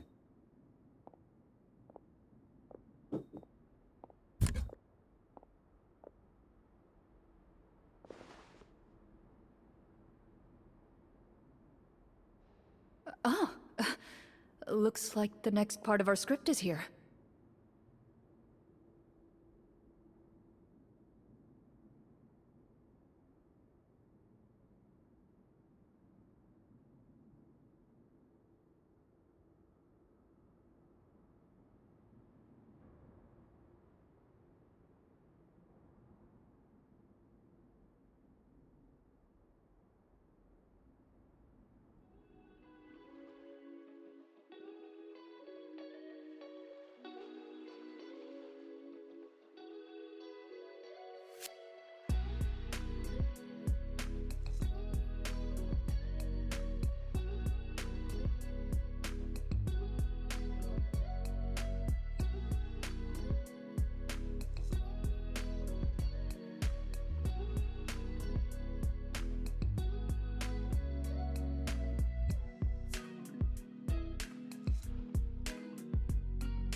Okay, I'm back.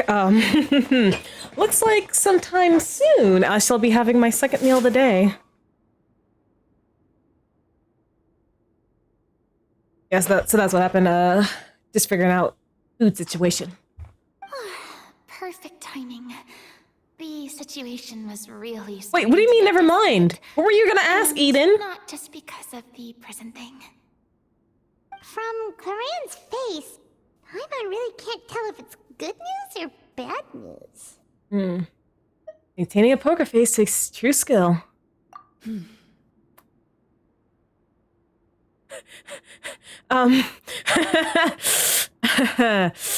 Yes, second. I ate my first meal around 4.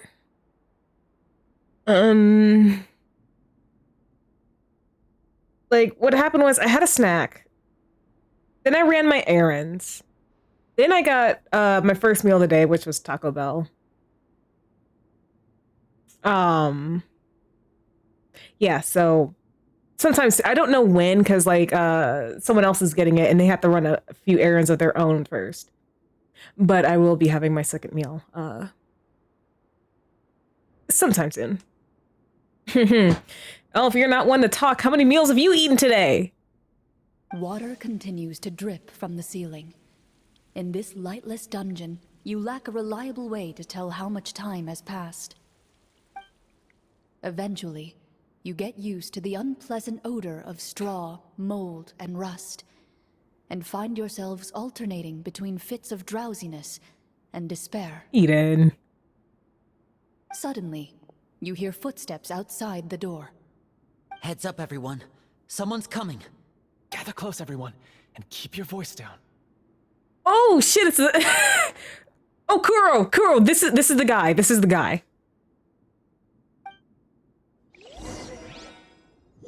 Talk to the person outside the cell. It's Florian. Who are you? Lol, 2 as well. No snack, because it's just on top of staying up for 25 hours. Yeah, you heard it right. like, cause I was just like, wait a minute. I work as a guard in these dungeons, but my true identity is the same as your own. I'm also a Marashose hunter. Huh? Shh. I've already sent away the other guards, but if we make too much noise... I understand, but how can we be sure we can trust you? The king has issued a formal decree. In light of the irrefutable proof of your crime, you're to be executed before tomorrow's sunrise. If you want to escape, it has to be now. Oh yeah. Executed? We barely did anything! Monsters appearing at the same location as the treasure. Could this entire thing have been a trap? There will be time for speculation once we're out of here. As for my identity, I have no way to prove that to you just yet. Infiltrating the capital was difficult, and finding a chance to speak with you has taken a lot out of me. I could go on, but I think we can all agree that now is not the time for details. Well, it doesn't look like we have any choice. Have you seen our weapons anywhere, sir? Don't worry, I brought them with me. They're just behind the door. Still, these weapons alone won't be enough to defeat the true enemy behind the scenes. His faction is too powerful. The guards are all under his control, and he's even stationed a number of golems in various rooms throughout the palace. To defeat him, you must find a secret vault. It is said that within that vault, the Marashose hunters of the past left behind a treasure with the power to defeat the sorcerer. You're not coming with us? No, I'll remain in the dungeons to deal with the guards. I'll try my best to distract them so they don't go after you. As long as my identity is not revealed, I'll be able to aid you when the final battle comes. In that case, please stay safe. Thank you for your concern. I will do my utmost. As for the location of the vault, here, this map should lead you there.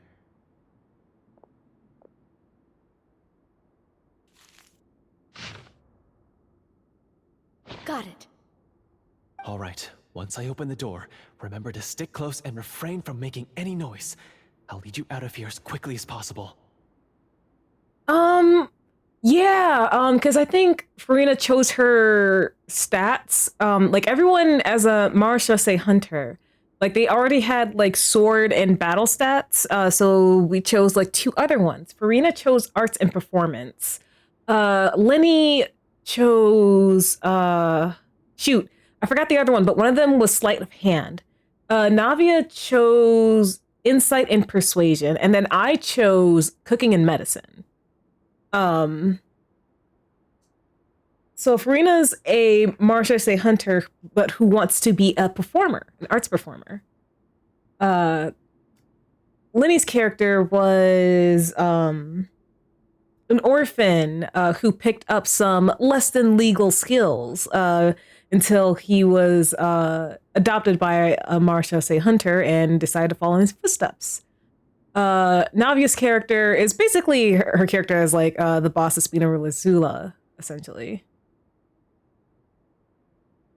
Yeah, kinda. You now have the chance to restore the honor and legacy of the Marechaussee Hunters.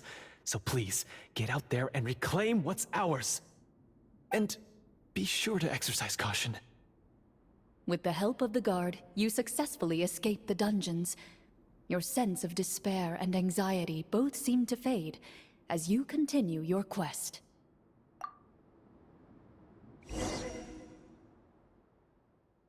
Wait, we didn't get to use our skills at all while we were in prison. Who knows when we're gonna get the chance to use that cool summon spell?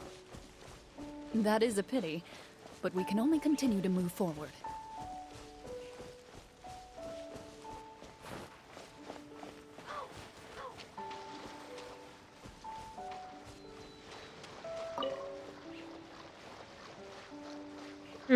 Well, anything, I'm assuming that summon spell is going to be used at the very end. Ooh. Oh, I gotta chill.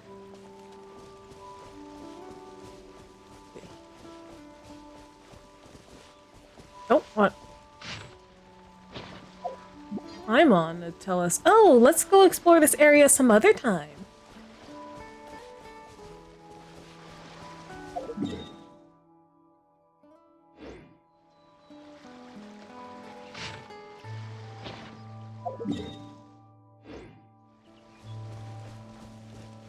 Is it here? Oh, okay.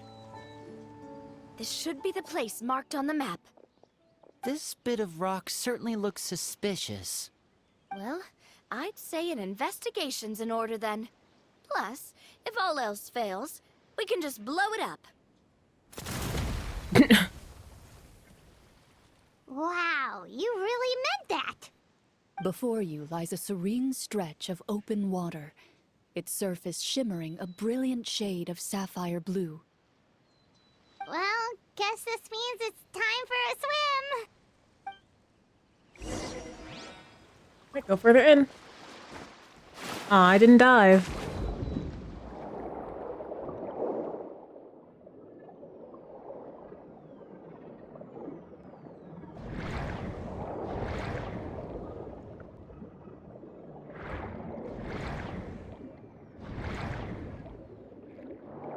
This is quite the D&D session. This is like a mixture of like D&D and LARPing.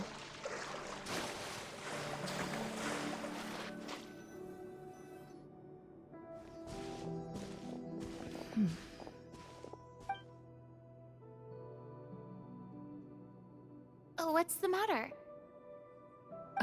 It's nothing. As you step into the cave, you find yourself in an eerily quiet space. Before you lies a narrow passageway that appears to trail off endlessly into the distance. Have you ever gone to a... Oh, no, I've never been to a Ren fair.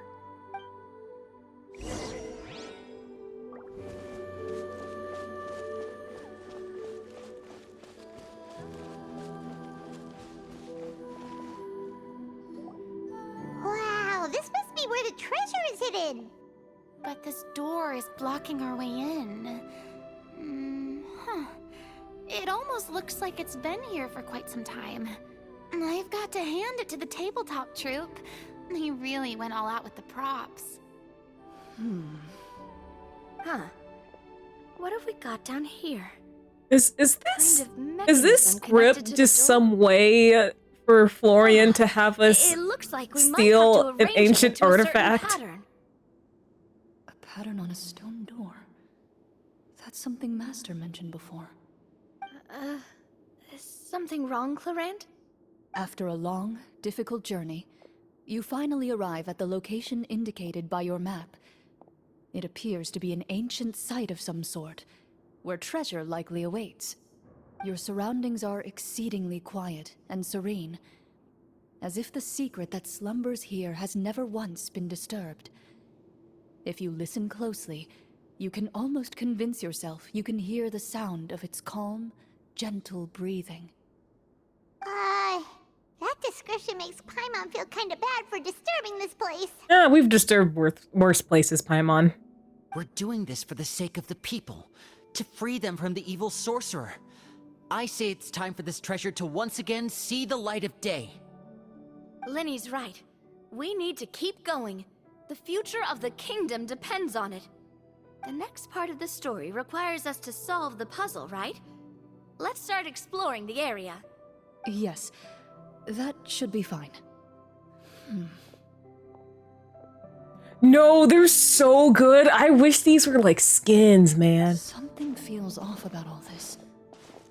Guess I'll just have to improvise.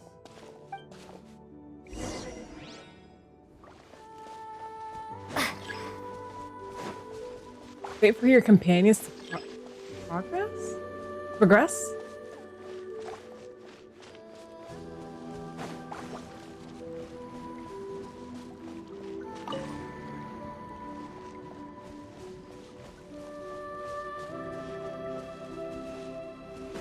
Did I talk to everyone? Oh, I know I said wait for them to progress. But like...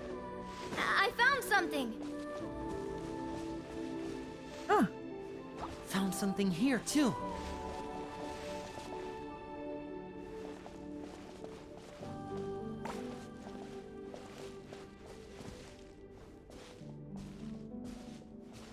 Same here.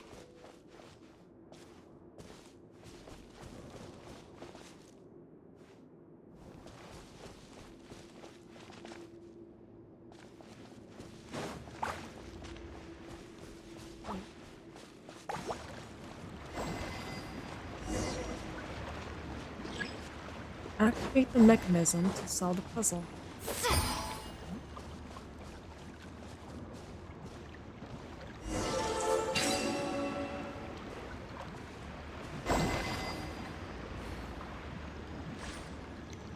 Ooh.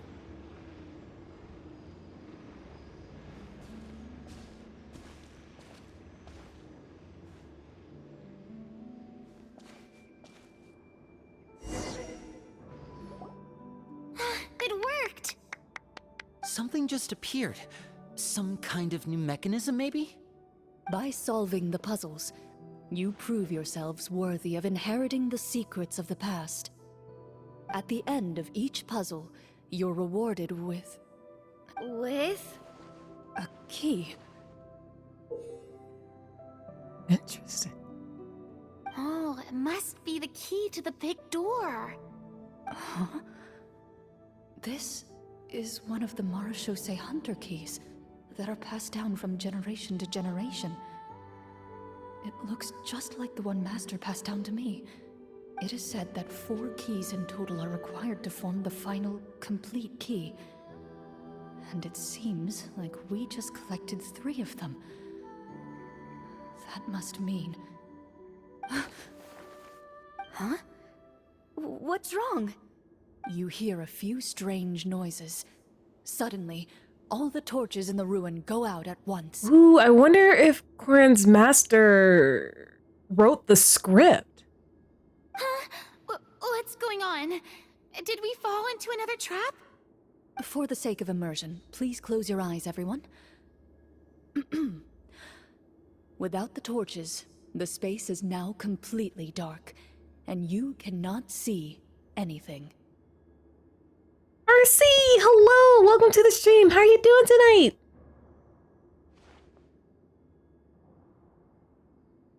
But Paimon can still see a little bit over here. Paimon, don't break other people's immersion. Oh, right. Sorry. Suddenly, you hear the sound of footsteps pierce through the darkness. There's someone else here. Oh, this is so unsettling. I can't see anything. Oh, are you talking about Beyond's hair-raising Sploon tournament? Did you guys win?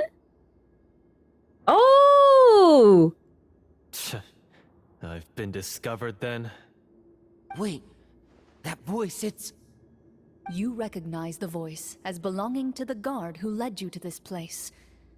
It appears he now covets the treasure for himself, and has come to stake his claim.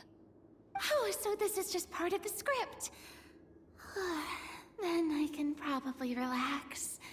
Well, if we can't see anything, that means we can't fight to the fullest of our abilities. Should we retreat for now?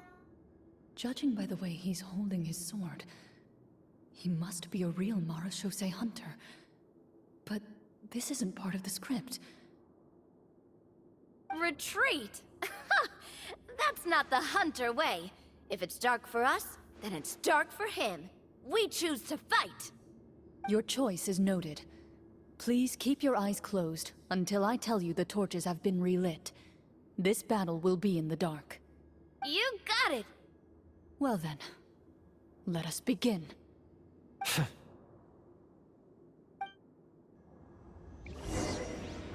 Gar? Hunt them down. I'd like to try to hit him with my sword. Your strike is successful. Ha! You're facing a veteran Marashose hunter. You don't stand a chance. Is he still standing? Goodness, he sure has a lot of HP. Is it over? Can we open our eyes now? The enemy is strong and relentless, but the battle is nearing its end. The torches have not been relit. What about now? Final strike. Ha!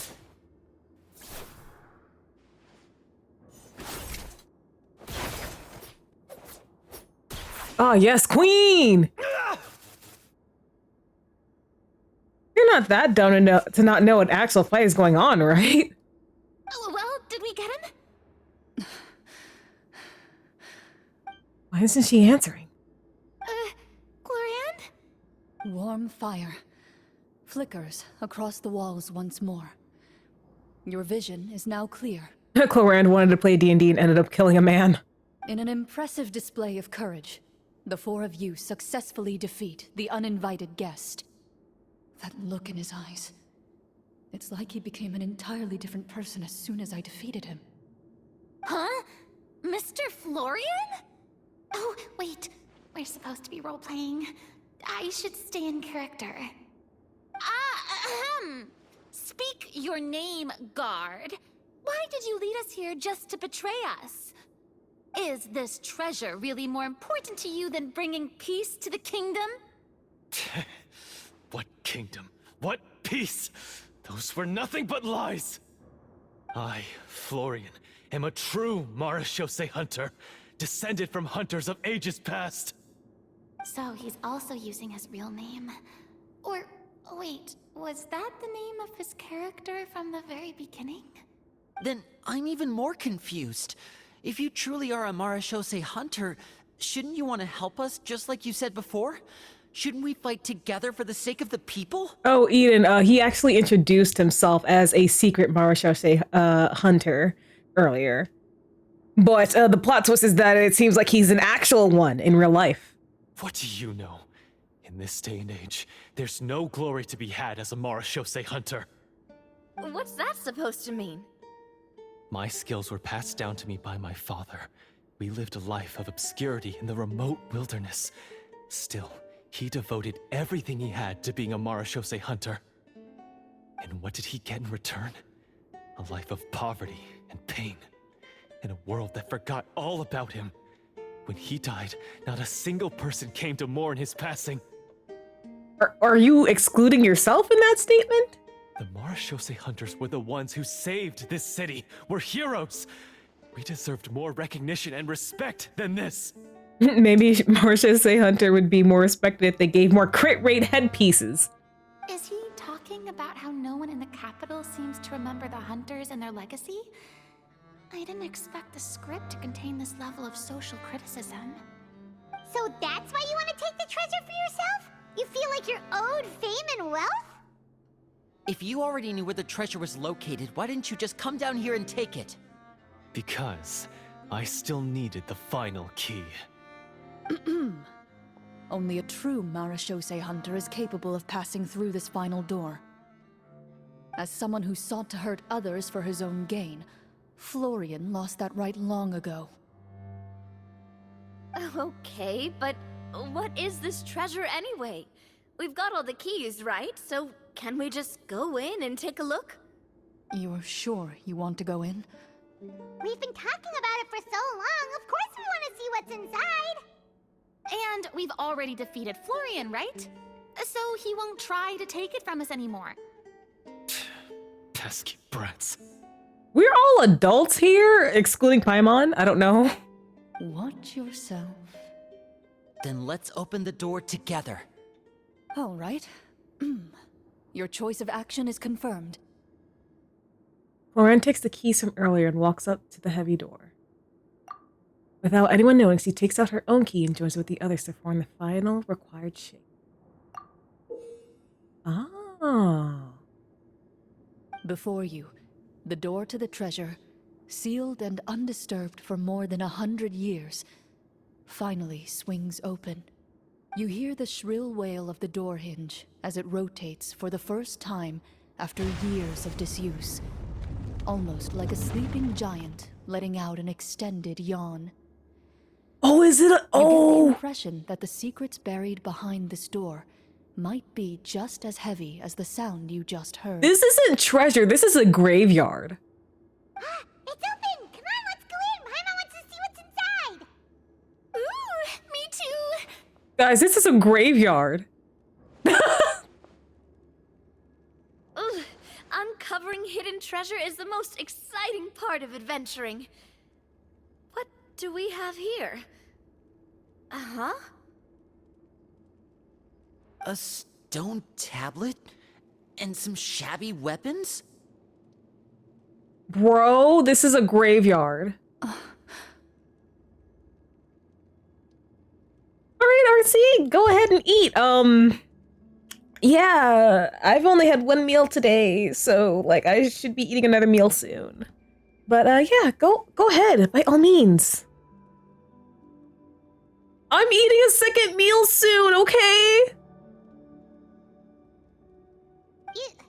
You call this a treasure vault? Looks more like an abandoned warehouse! I will be eating later, okay?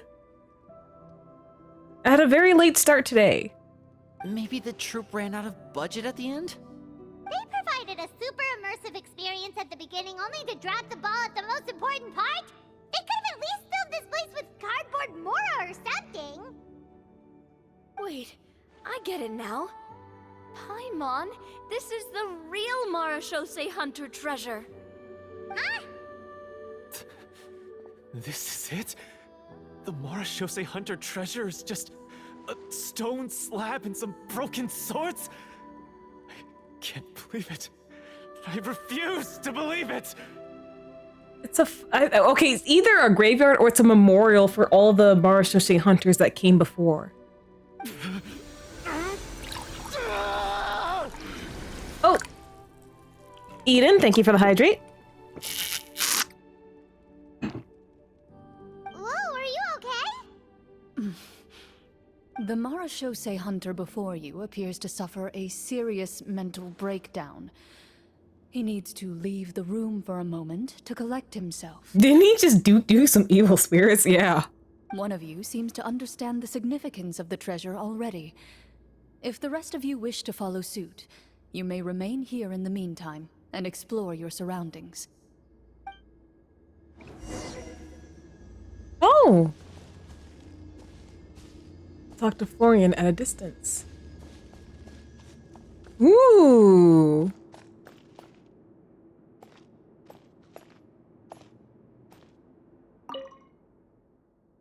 A stone tablet that stands there quietly. Few people's names and deeds have been inscribed on it. Regardless, it's a place of respect. Get over here. Get over here.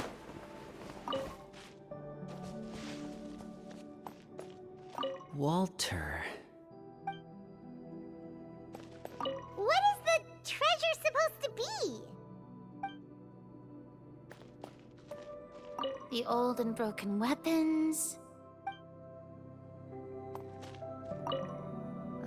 The names on the tablet.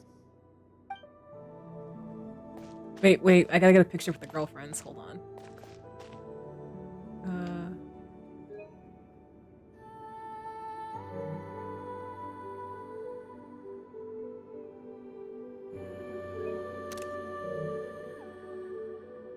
The memories made along the way, Paimon, yes. Oh, right, Clorinde. she finds the local specialties.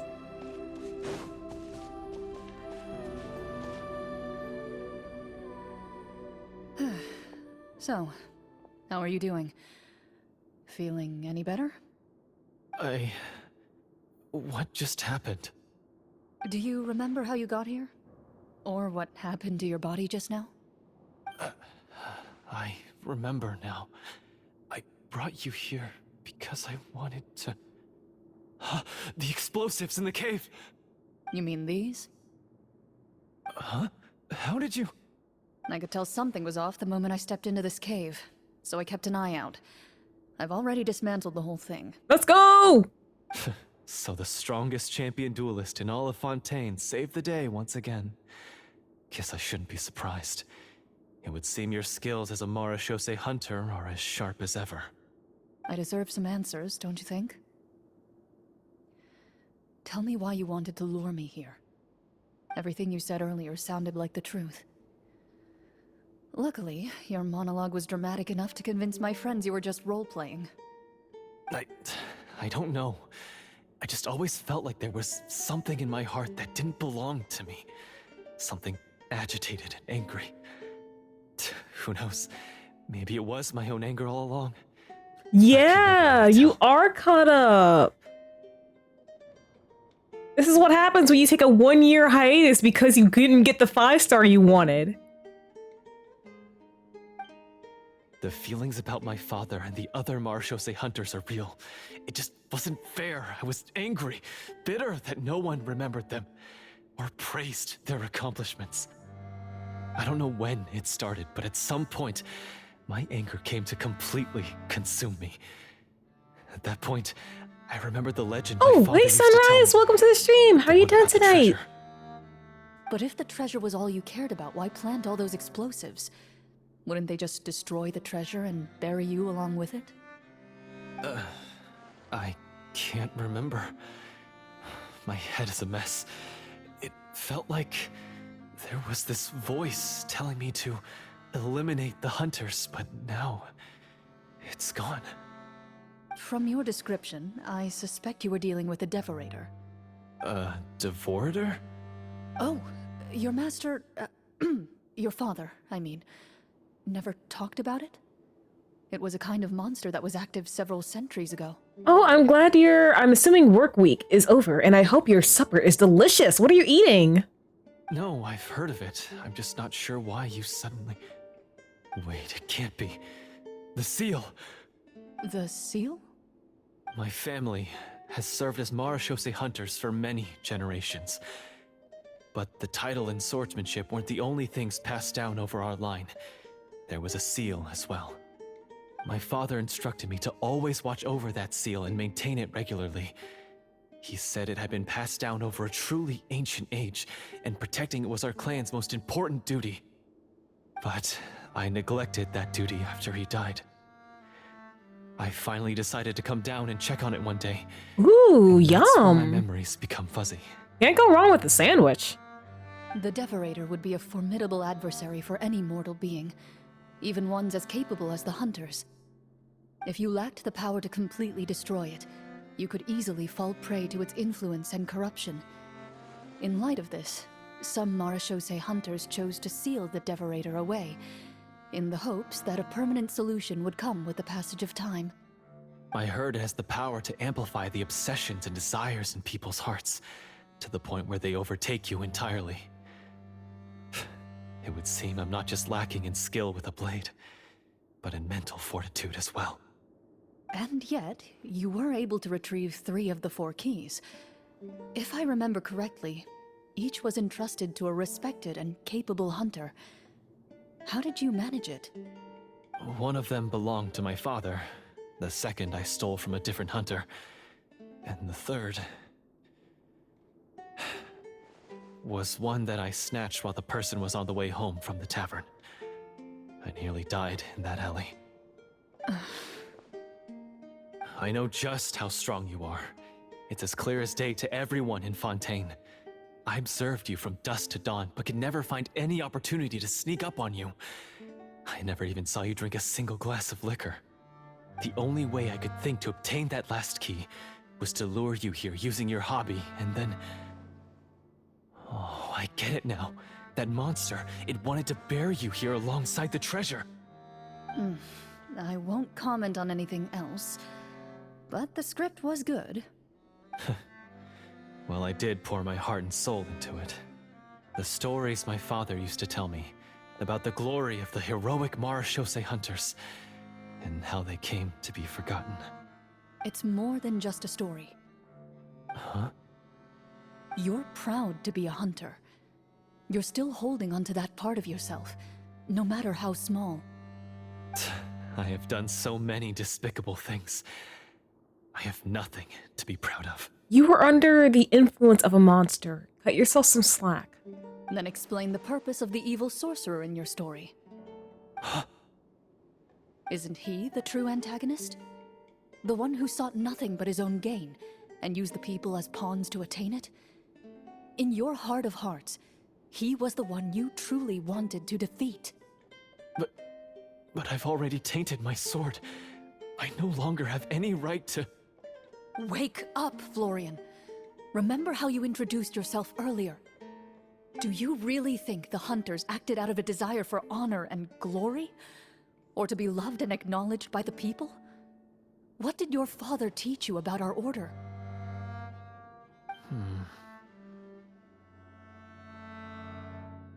Just clean it and polish it. You do not wield your sword for yourself, but to protect those you serve. There's nothing special about a blade. It's the intentions of the wielder that matter above all else. Do you still not understand? Even after seeing the treasure for yourself? The contents of that room, they represent the true legacy the hunters left behind. You're right. I am a Marachose hunter. It's time for me to redeem, no, to finally serve the people I vowed to protect all along. I wouldn't be so quick to push aside the need for redemption. I know.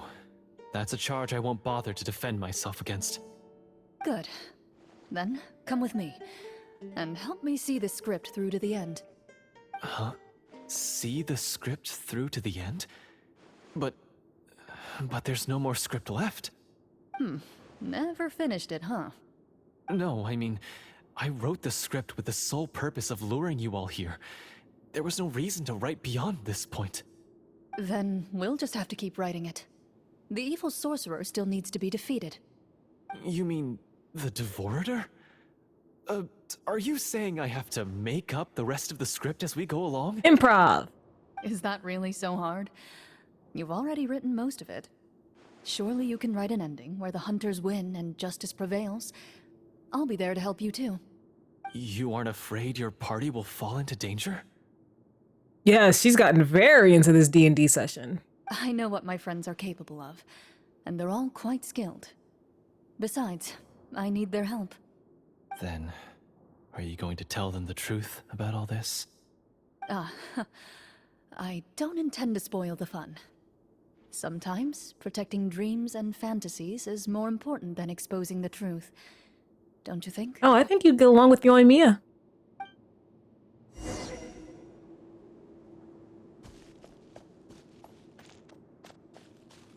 Wait, you're not, like, sitting there. Okay, right. Just want to make sure there isn't any extra dialogue.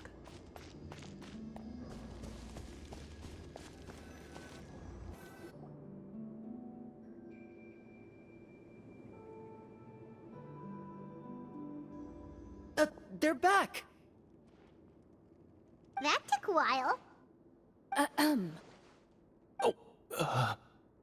Ahem! My fellow Marashose hunters, please forgive me, for I have sinned. Tone it down. Sorry. After crossing swords with you and witnessing your courage in battle, I've rediscovered my true self and regained my pride as a Marashose hunter. Oh, do I smell a redemption arc? I confess, I was brainwashed by the evil sorcerer. He asked me to lure you here so he could bury you in this cave. That little... Wait, you're saying all of that wasn't you, but the evil sorcerer? That's right. He's adept at manipulating the hearts and minds of the people. I fell under his influence because I did not possess a strong enough sense of will. Huh. And how are you going to prove that you're a changed man? We're not going to fall for the same trap twice. To be perfectly honest, I only came to my senses after seeing the treasure. It reminded me of my father's past teachings. The treasure was actually... The names of all the Marashose hunters from ages past and their weapons? Wait, you already know? Of course. Don't underestimate a veteran role-player's exploration skills. Oh, wait, I mean Marashose hunter Navia's exploration skills. Oh, shit. Oh, shit. I wonder if Clorinde could find her master's sword and name in here. We just finished reading through the content of the stone tablet. That tablet recorded the lives of some fascinating people. For example, this Marashose hunter called Est. She inherited the responsibilities of the Golden Hunter and passed judgment on many people. But in private, she had a very easygoing personality. Her favorite pastime was singing and dancing with her friends, and she was said to have a beautiful voice. So, she was just like you. Oh, you really think so? Well, when you put it that way, I suppose I also have a few things in common with this Walter. Veteran roleplayer. Yeah, because, oh yeah, I'm not sure if you were here for it, but this story quest, like, I don't know if this was revealed anywhere else, but Clorinde and Navia were actually childhood friends. They used to hang out together a lot when they were younger. But then obviously their relationship kind of soured after Clorinde's duel with Callus. And now they're friends again. And like, while this is Clorinde's hobby, like, Navia and Lenny are also like D&D players. Like, Lenny said he tends to be the game master for Lynette and Fremine. And Navia seems to be well acquainted with Clorinde's GM activities. Yes, they're girlfriends. Working as an executioner, he supposedly used a countless number of tricks to confound his enemies in battle. Oh, if only I could have seen the feats of magic he pulled off back then. Their lives were all so exciting. You could write so many cool books about their accomplishments. How could they have all been forgotten? Because they chose to be. To hunt monsters that only appear in the shadows, you must also operate in the dark. To be a Marashose hunter is to willingly give up on wealth and fame. Ooh. Well, if they're on hiatus for a couple of weeks, then I guess that gives you an opportunity to do something else. Or do you have Baldur's Gate? Then this stone tablet must have been left behind by their companions. That's right. Few Marashose hunters ever revealed their identity to the public. They always protected the city from the shadows. The only time they spoke of their accomplishments would be at night, when they gathered with their fellow hunters in front of the bonfire to share stories of the monsters slain by their hand. So, this tablet was created not so that the hunters would be remembered by the people, but so that they would be remembered by each other. No wonder this place was so well hidden. You regard the stone tablet in solemn silence. The names of your comrades etched onto its surface serve as a reminder that you are never truly alone.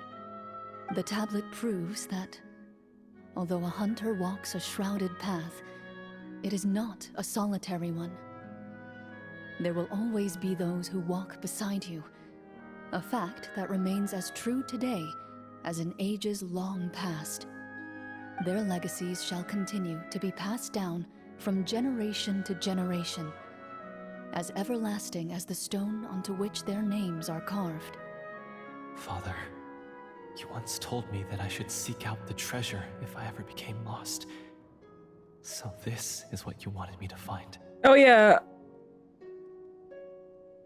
Eden, I don't know. I've said this a few times, but I don't know if you've noticed, but Florian shares a VA with Luca.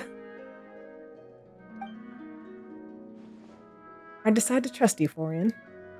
Thank you, my friend. You are very kind. I implore you, everyone, please give me a chance to make up for all I've done. Allow me to fight alongside you and defeat the evil sorcerer that threatens the peace and prosperity of everyone in this kingdom. Well, I say we let you join. Sounds good to me too. Everyone makes mistakes. What matters is what you do to make up for them. I have no objections, but... Mr. Florian, do you even know how to defeat the evil sorcerer? Oh, you're fine, Eden. You're fine.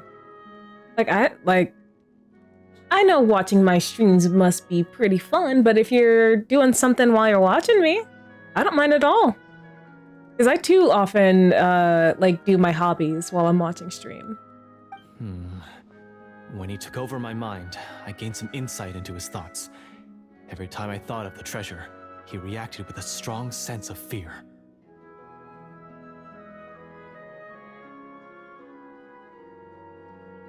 Huh? He's afraid of the treasure? But there's nothing here except some broken weapons and the stone tablet. What if the secret's hidden inside these weapons? GM, permission to investigate. Oh. At first glance, the weapons appear absolutely ordinary. But as you observe them, you notice a faint energy emanating from within. The treasure is the scary allies we made along the way. These blades have slain countless monsters. Though it's been a long time since they were used in battle, their edges remain sharp, as if they're simply waiting for the next worthy hunter to carry on their legacy. So basically take these with us, right? I'll take this weapon, since it used to belong to Est. Maybe it'll find comfort in being held by someone who appreciates the arts. Ah, good idea. I'll take Mr. Walter's bow then. From one archer magician to another. Paimon's gonna pick a cool weapon too!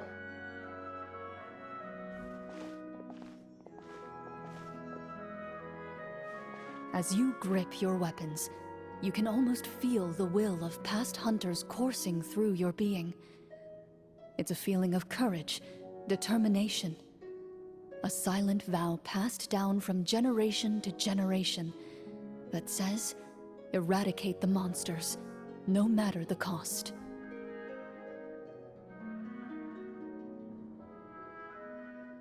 Mr. Florian, do you know where to find the evil sorcerer? I was able to see his surroundings when our minds were connected. I believe he's currently hiding out at the church in the kingdom. We must be extremely careful. He's spent so long living among monsters that he's now taken the form of one. He will not be easily defeated. Then why don't we explore some more and try to find some higher level gear? We don't want to just fight him and lose, right? Oh, no. We have to strike now. He was greatly weakened when I managed to break out of his control. If we let him rest, he might have time to escape. I agree with Mr. Florian. We've got to act while we have the advantage. Don't forget, the people of the capital are counting on us. Yeah, now that we've got a plan, there's no point in waiting. The longer this drags on, the worse it will be for everybody. Yes, that's what's called... Taking the initiative. Yes, that's exactly right. Alright, you've persuaded Paimon. New mechanical keyboard. Ooh. Ooh, send pics, Katori. Send pics. I want to see. Mr. Florian, please, lead the way. Of course. Follow me.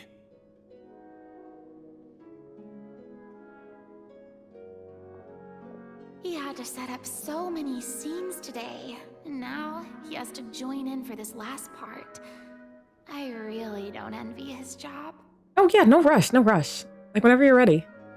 And if you're comfortable. Finally, you decide to slay the evil sorcerer and bring peace back to the kingdom once and for all.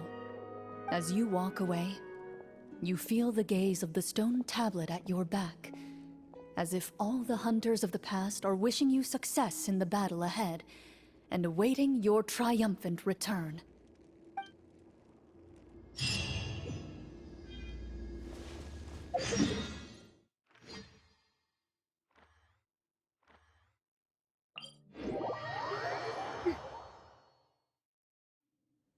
Oh, everyone's nice and... Oh, well, thank you for that. 324.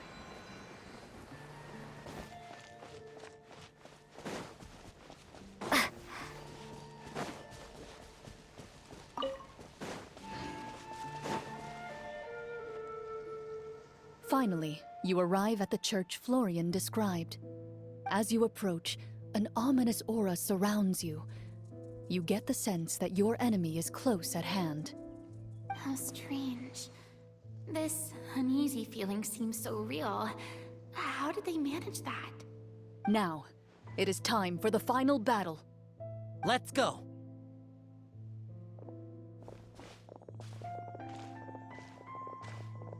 Florian, wait. What's wrong? I think you should wait outside.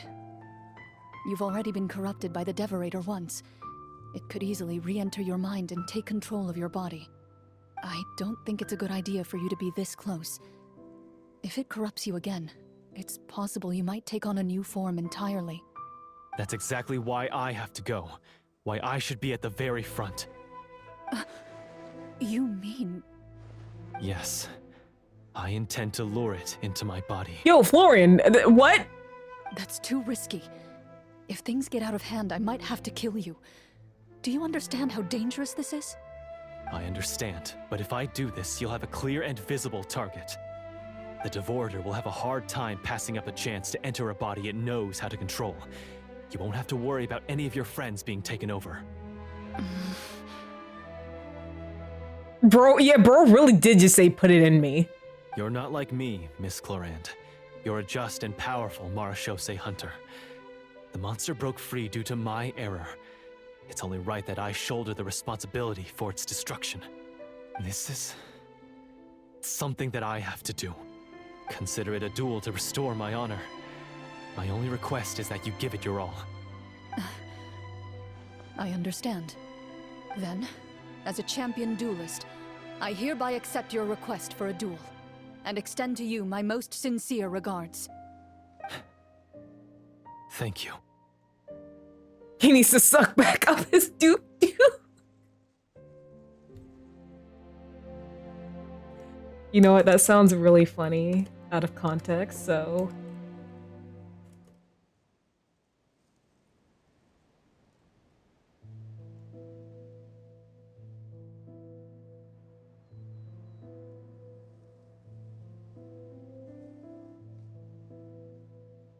The battle is now upon us.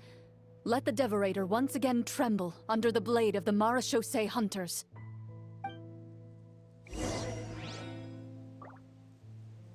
That's a very odd image to think about for sure.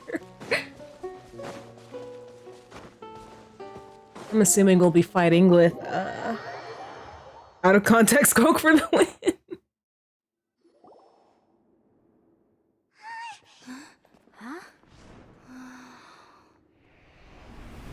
Oh damn, the graphics.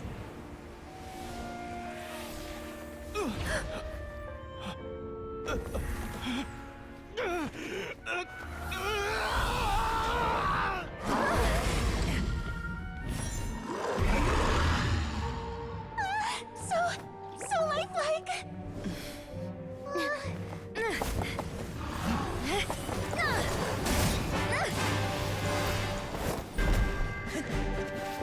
Oh, this is so cool.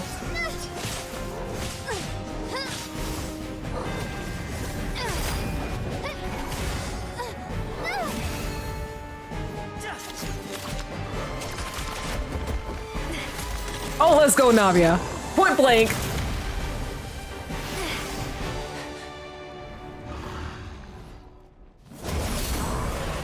Why is nothing working? This foe is not invincible. You hold the treasure, the power to defeat it, in your own 2 hands. The treasure? You mean... the names. It's the Marechaussee Hunters' names. How are we supposed to... You forget, Paimon? There's still one skill we saved until the very end. Hunters fight not for fame, but to aid the people whenever they are summoned. Walter the Marechaussee Hunter, master of 1,000 tricks, executioner of the Phantom Hunters. I call for aid! Oh my gosh. Est, the Marechaussee Hunter, inheritor of Cassiodor's will, judge of the Shadow Hunters. Answer my call! Now he just put the shotgun. As for Petronia, protector of justice and order. The hunter I respect the most. Thank you for saving my friend, the best one I'll ever know. Stop. Please, lend us your strength.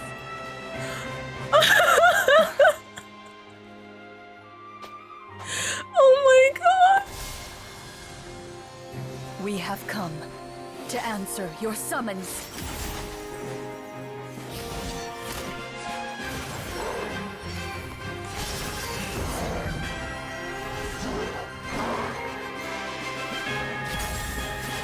Oh, her ultimate! I mean, her burst.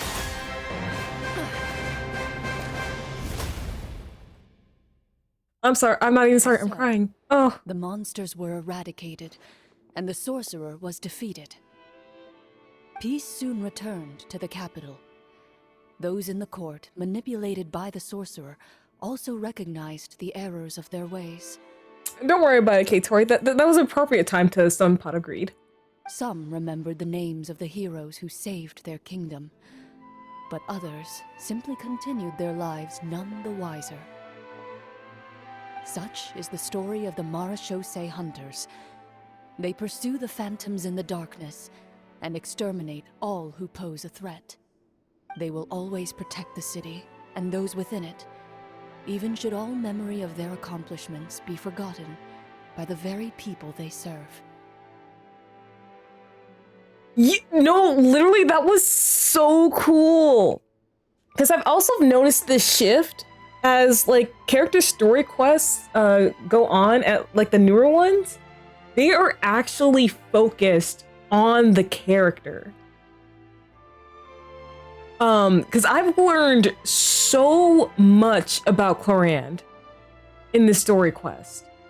Like, whereas like other characters, like, and like if they're lucky enough to get a second one that actually goes into them, but like a lot of their first ones are just them solving the problem of an NPC. I'm liking this new trend where a character's first story quest is like so much about them, and I too would like more bursts in their like the cinematics. Yeah, I think he's cool. But for like, and yes, it kind of shows like how he deals with like political matters, you know, in Inazuma. But I think Okay, maybe if he does somehow get a second story quest, maybe they could do a story about like how it's affecting his family in the Iyashiro Commission. But I think he's cool. But I will say, yeah, like a lot of the spotlight was on like, oh, we need to fix this power struggle. I mean, we did learn that he's willing to try like interesting food combos. I am assuming we've finally reached the end of the script. Yes, you've reached one of the better endings. It's a pretty solid story overall. I thought it was just an ordinary adventure at first, but the further we got into it, the more impressed I became with the production and the plot. That final battle especially! All the effects were super realistic. Oh, right. Yeah, totally. Oh, Navia totally knows this is all fake. I mean, this is all real.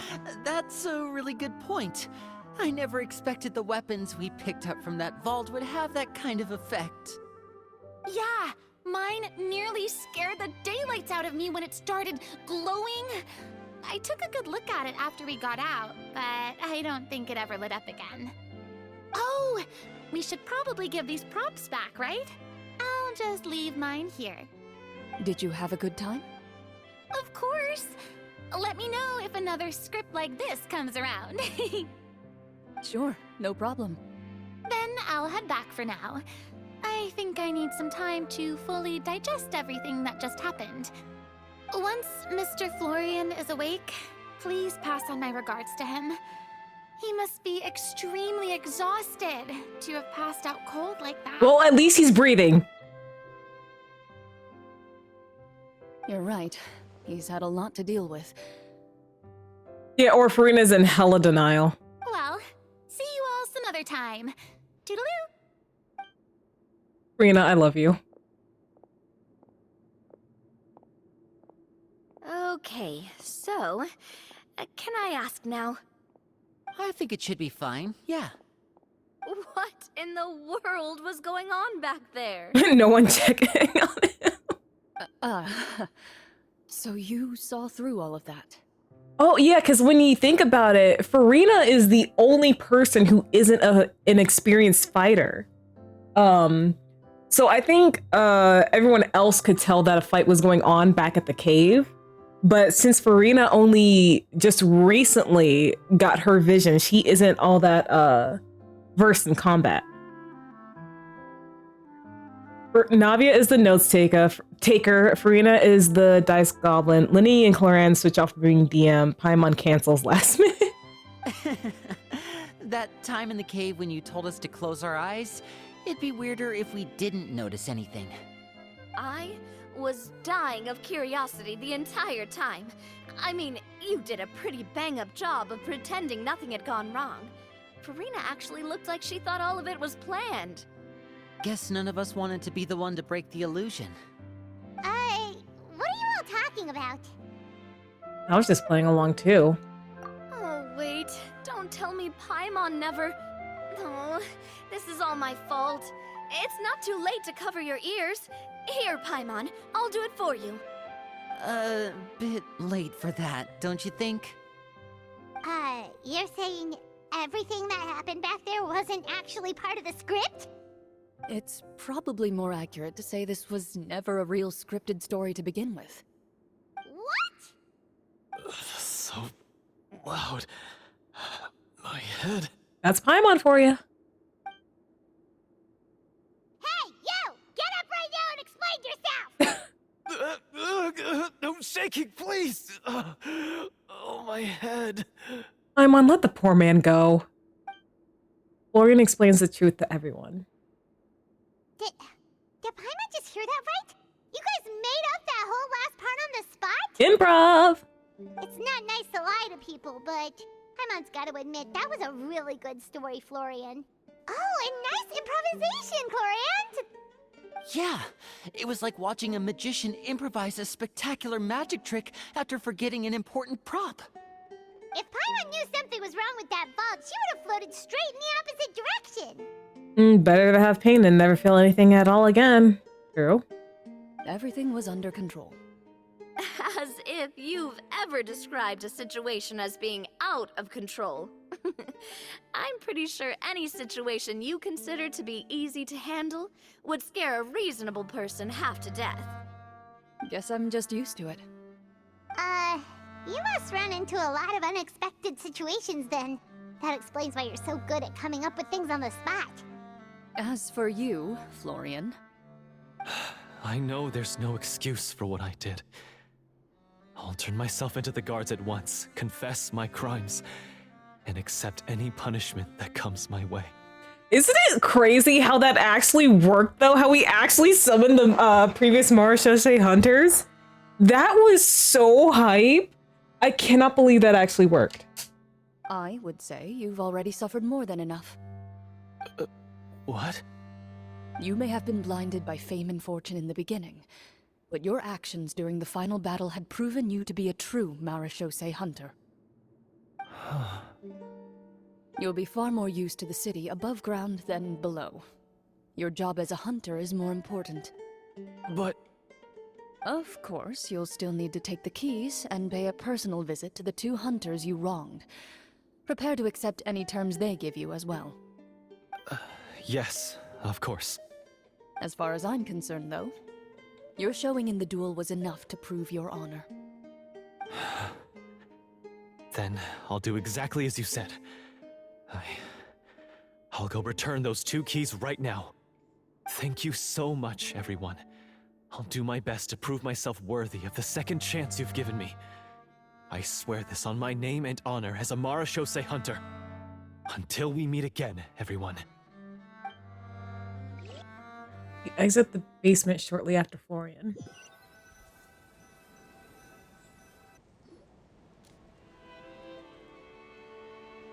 Speaking of Marashose hunters, what should we do about the treasure in that cave?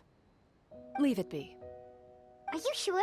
We could show it to people, make it so that the hunters are remembered. Don't you want that? Paimon, were you not listening to the story? Were you not paying attention? They only wish to be remembered by their fellow members. No. Every name on that tablet made the same choice. All hunters know what the path entails. I am no exception. My identity as a Marashose hunter is not something I need people to remember. I wish only to be recognized as a champion duelist. Nothing more.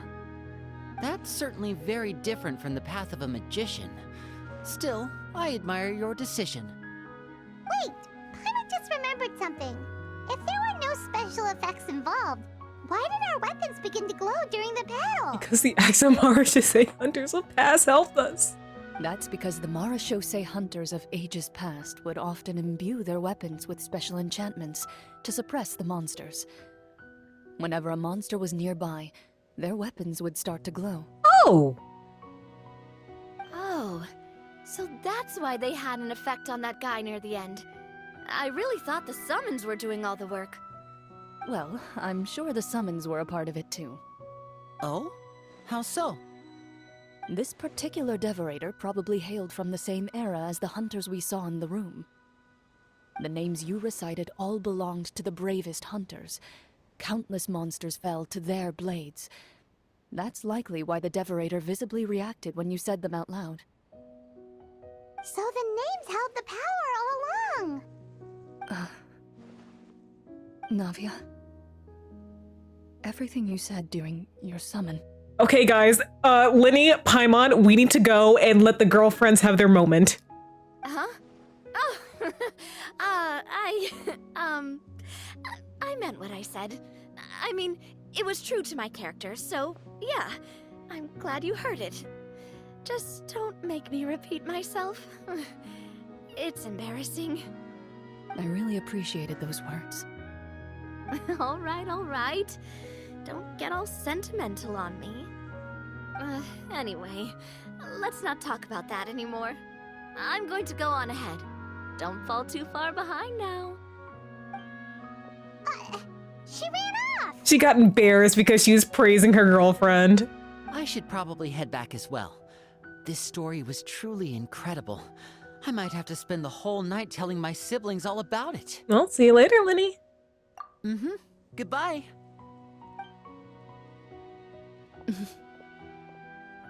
Traveler, should your name and deeds be forgotten, what do you think the significance of your journey will be? I suppose the significance would be the journey itself and the world we helped create.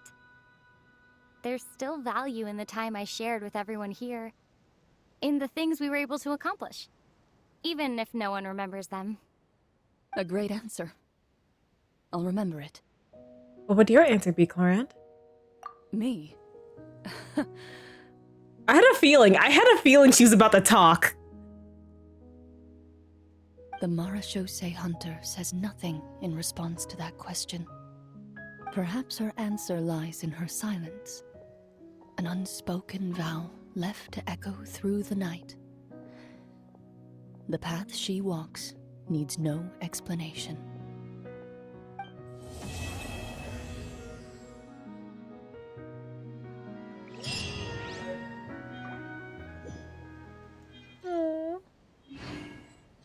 That was so nice. That was so freaking nice. Oh my goodness.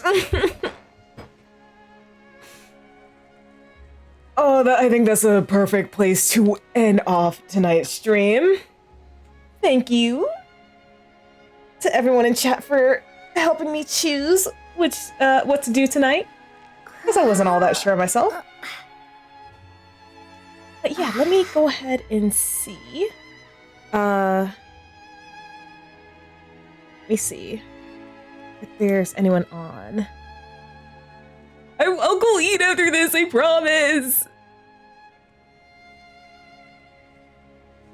I could just end stream here. Okay, I'll go eat food. Alright, I'll go eat food. Yes, I need to refill my hydro flask. I think I drank most of it during stream. But can't redeem it. What do you mean? That should be like one of the... Yeah, it's only 100 points. Oh, is it on cooldown? That might be it. It might be on cooldown. Well, as Eden has so graciously done for me, be sure to check out socials, Discord, and VODs, so you can check me out in other places of the internet, so you can chat with the community offline, and watch any streams you may have missed on the VODs channel. I'd like to thank all of you for joining me on this waxing night. Thank you to all the chatters. Thank you to all the lurkers. Yeah. Until I rise again, I will see you guys next time. Bye!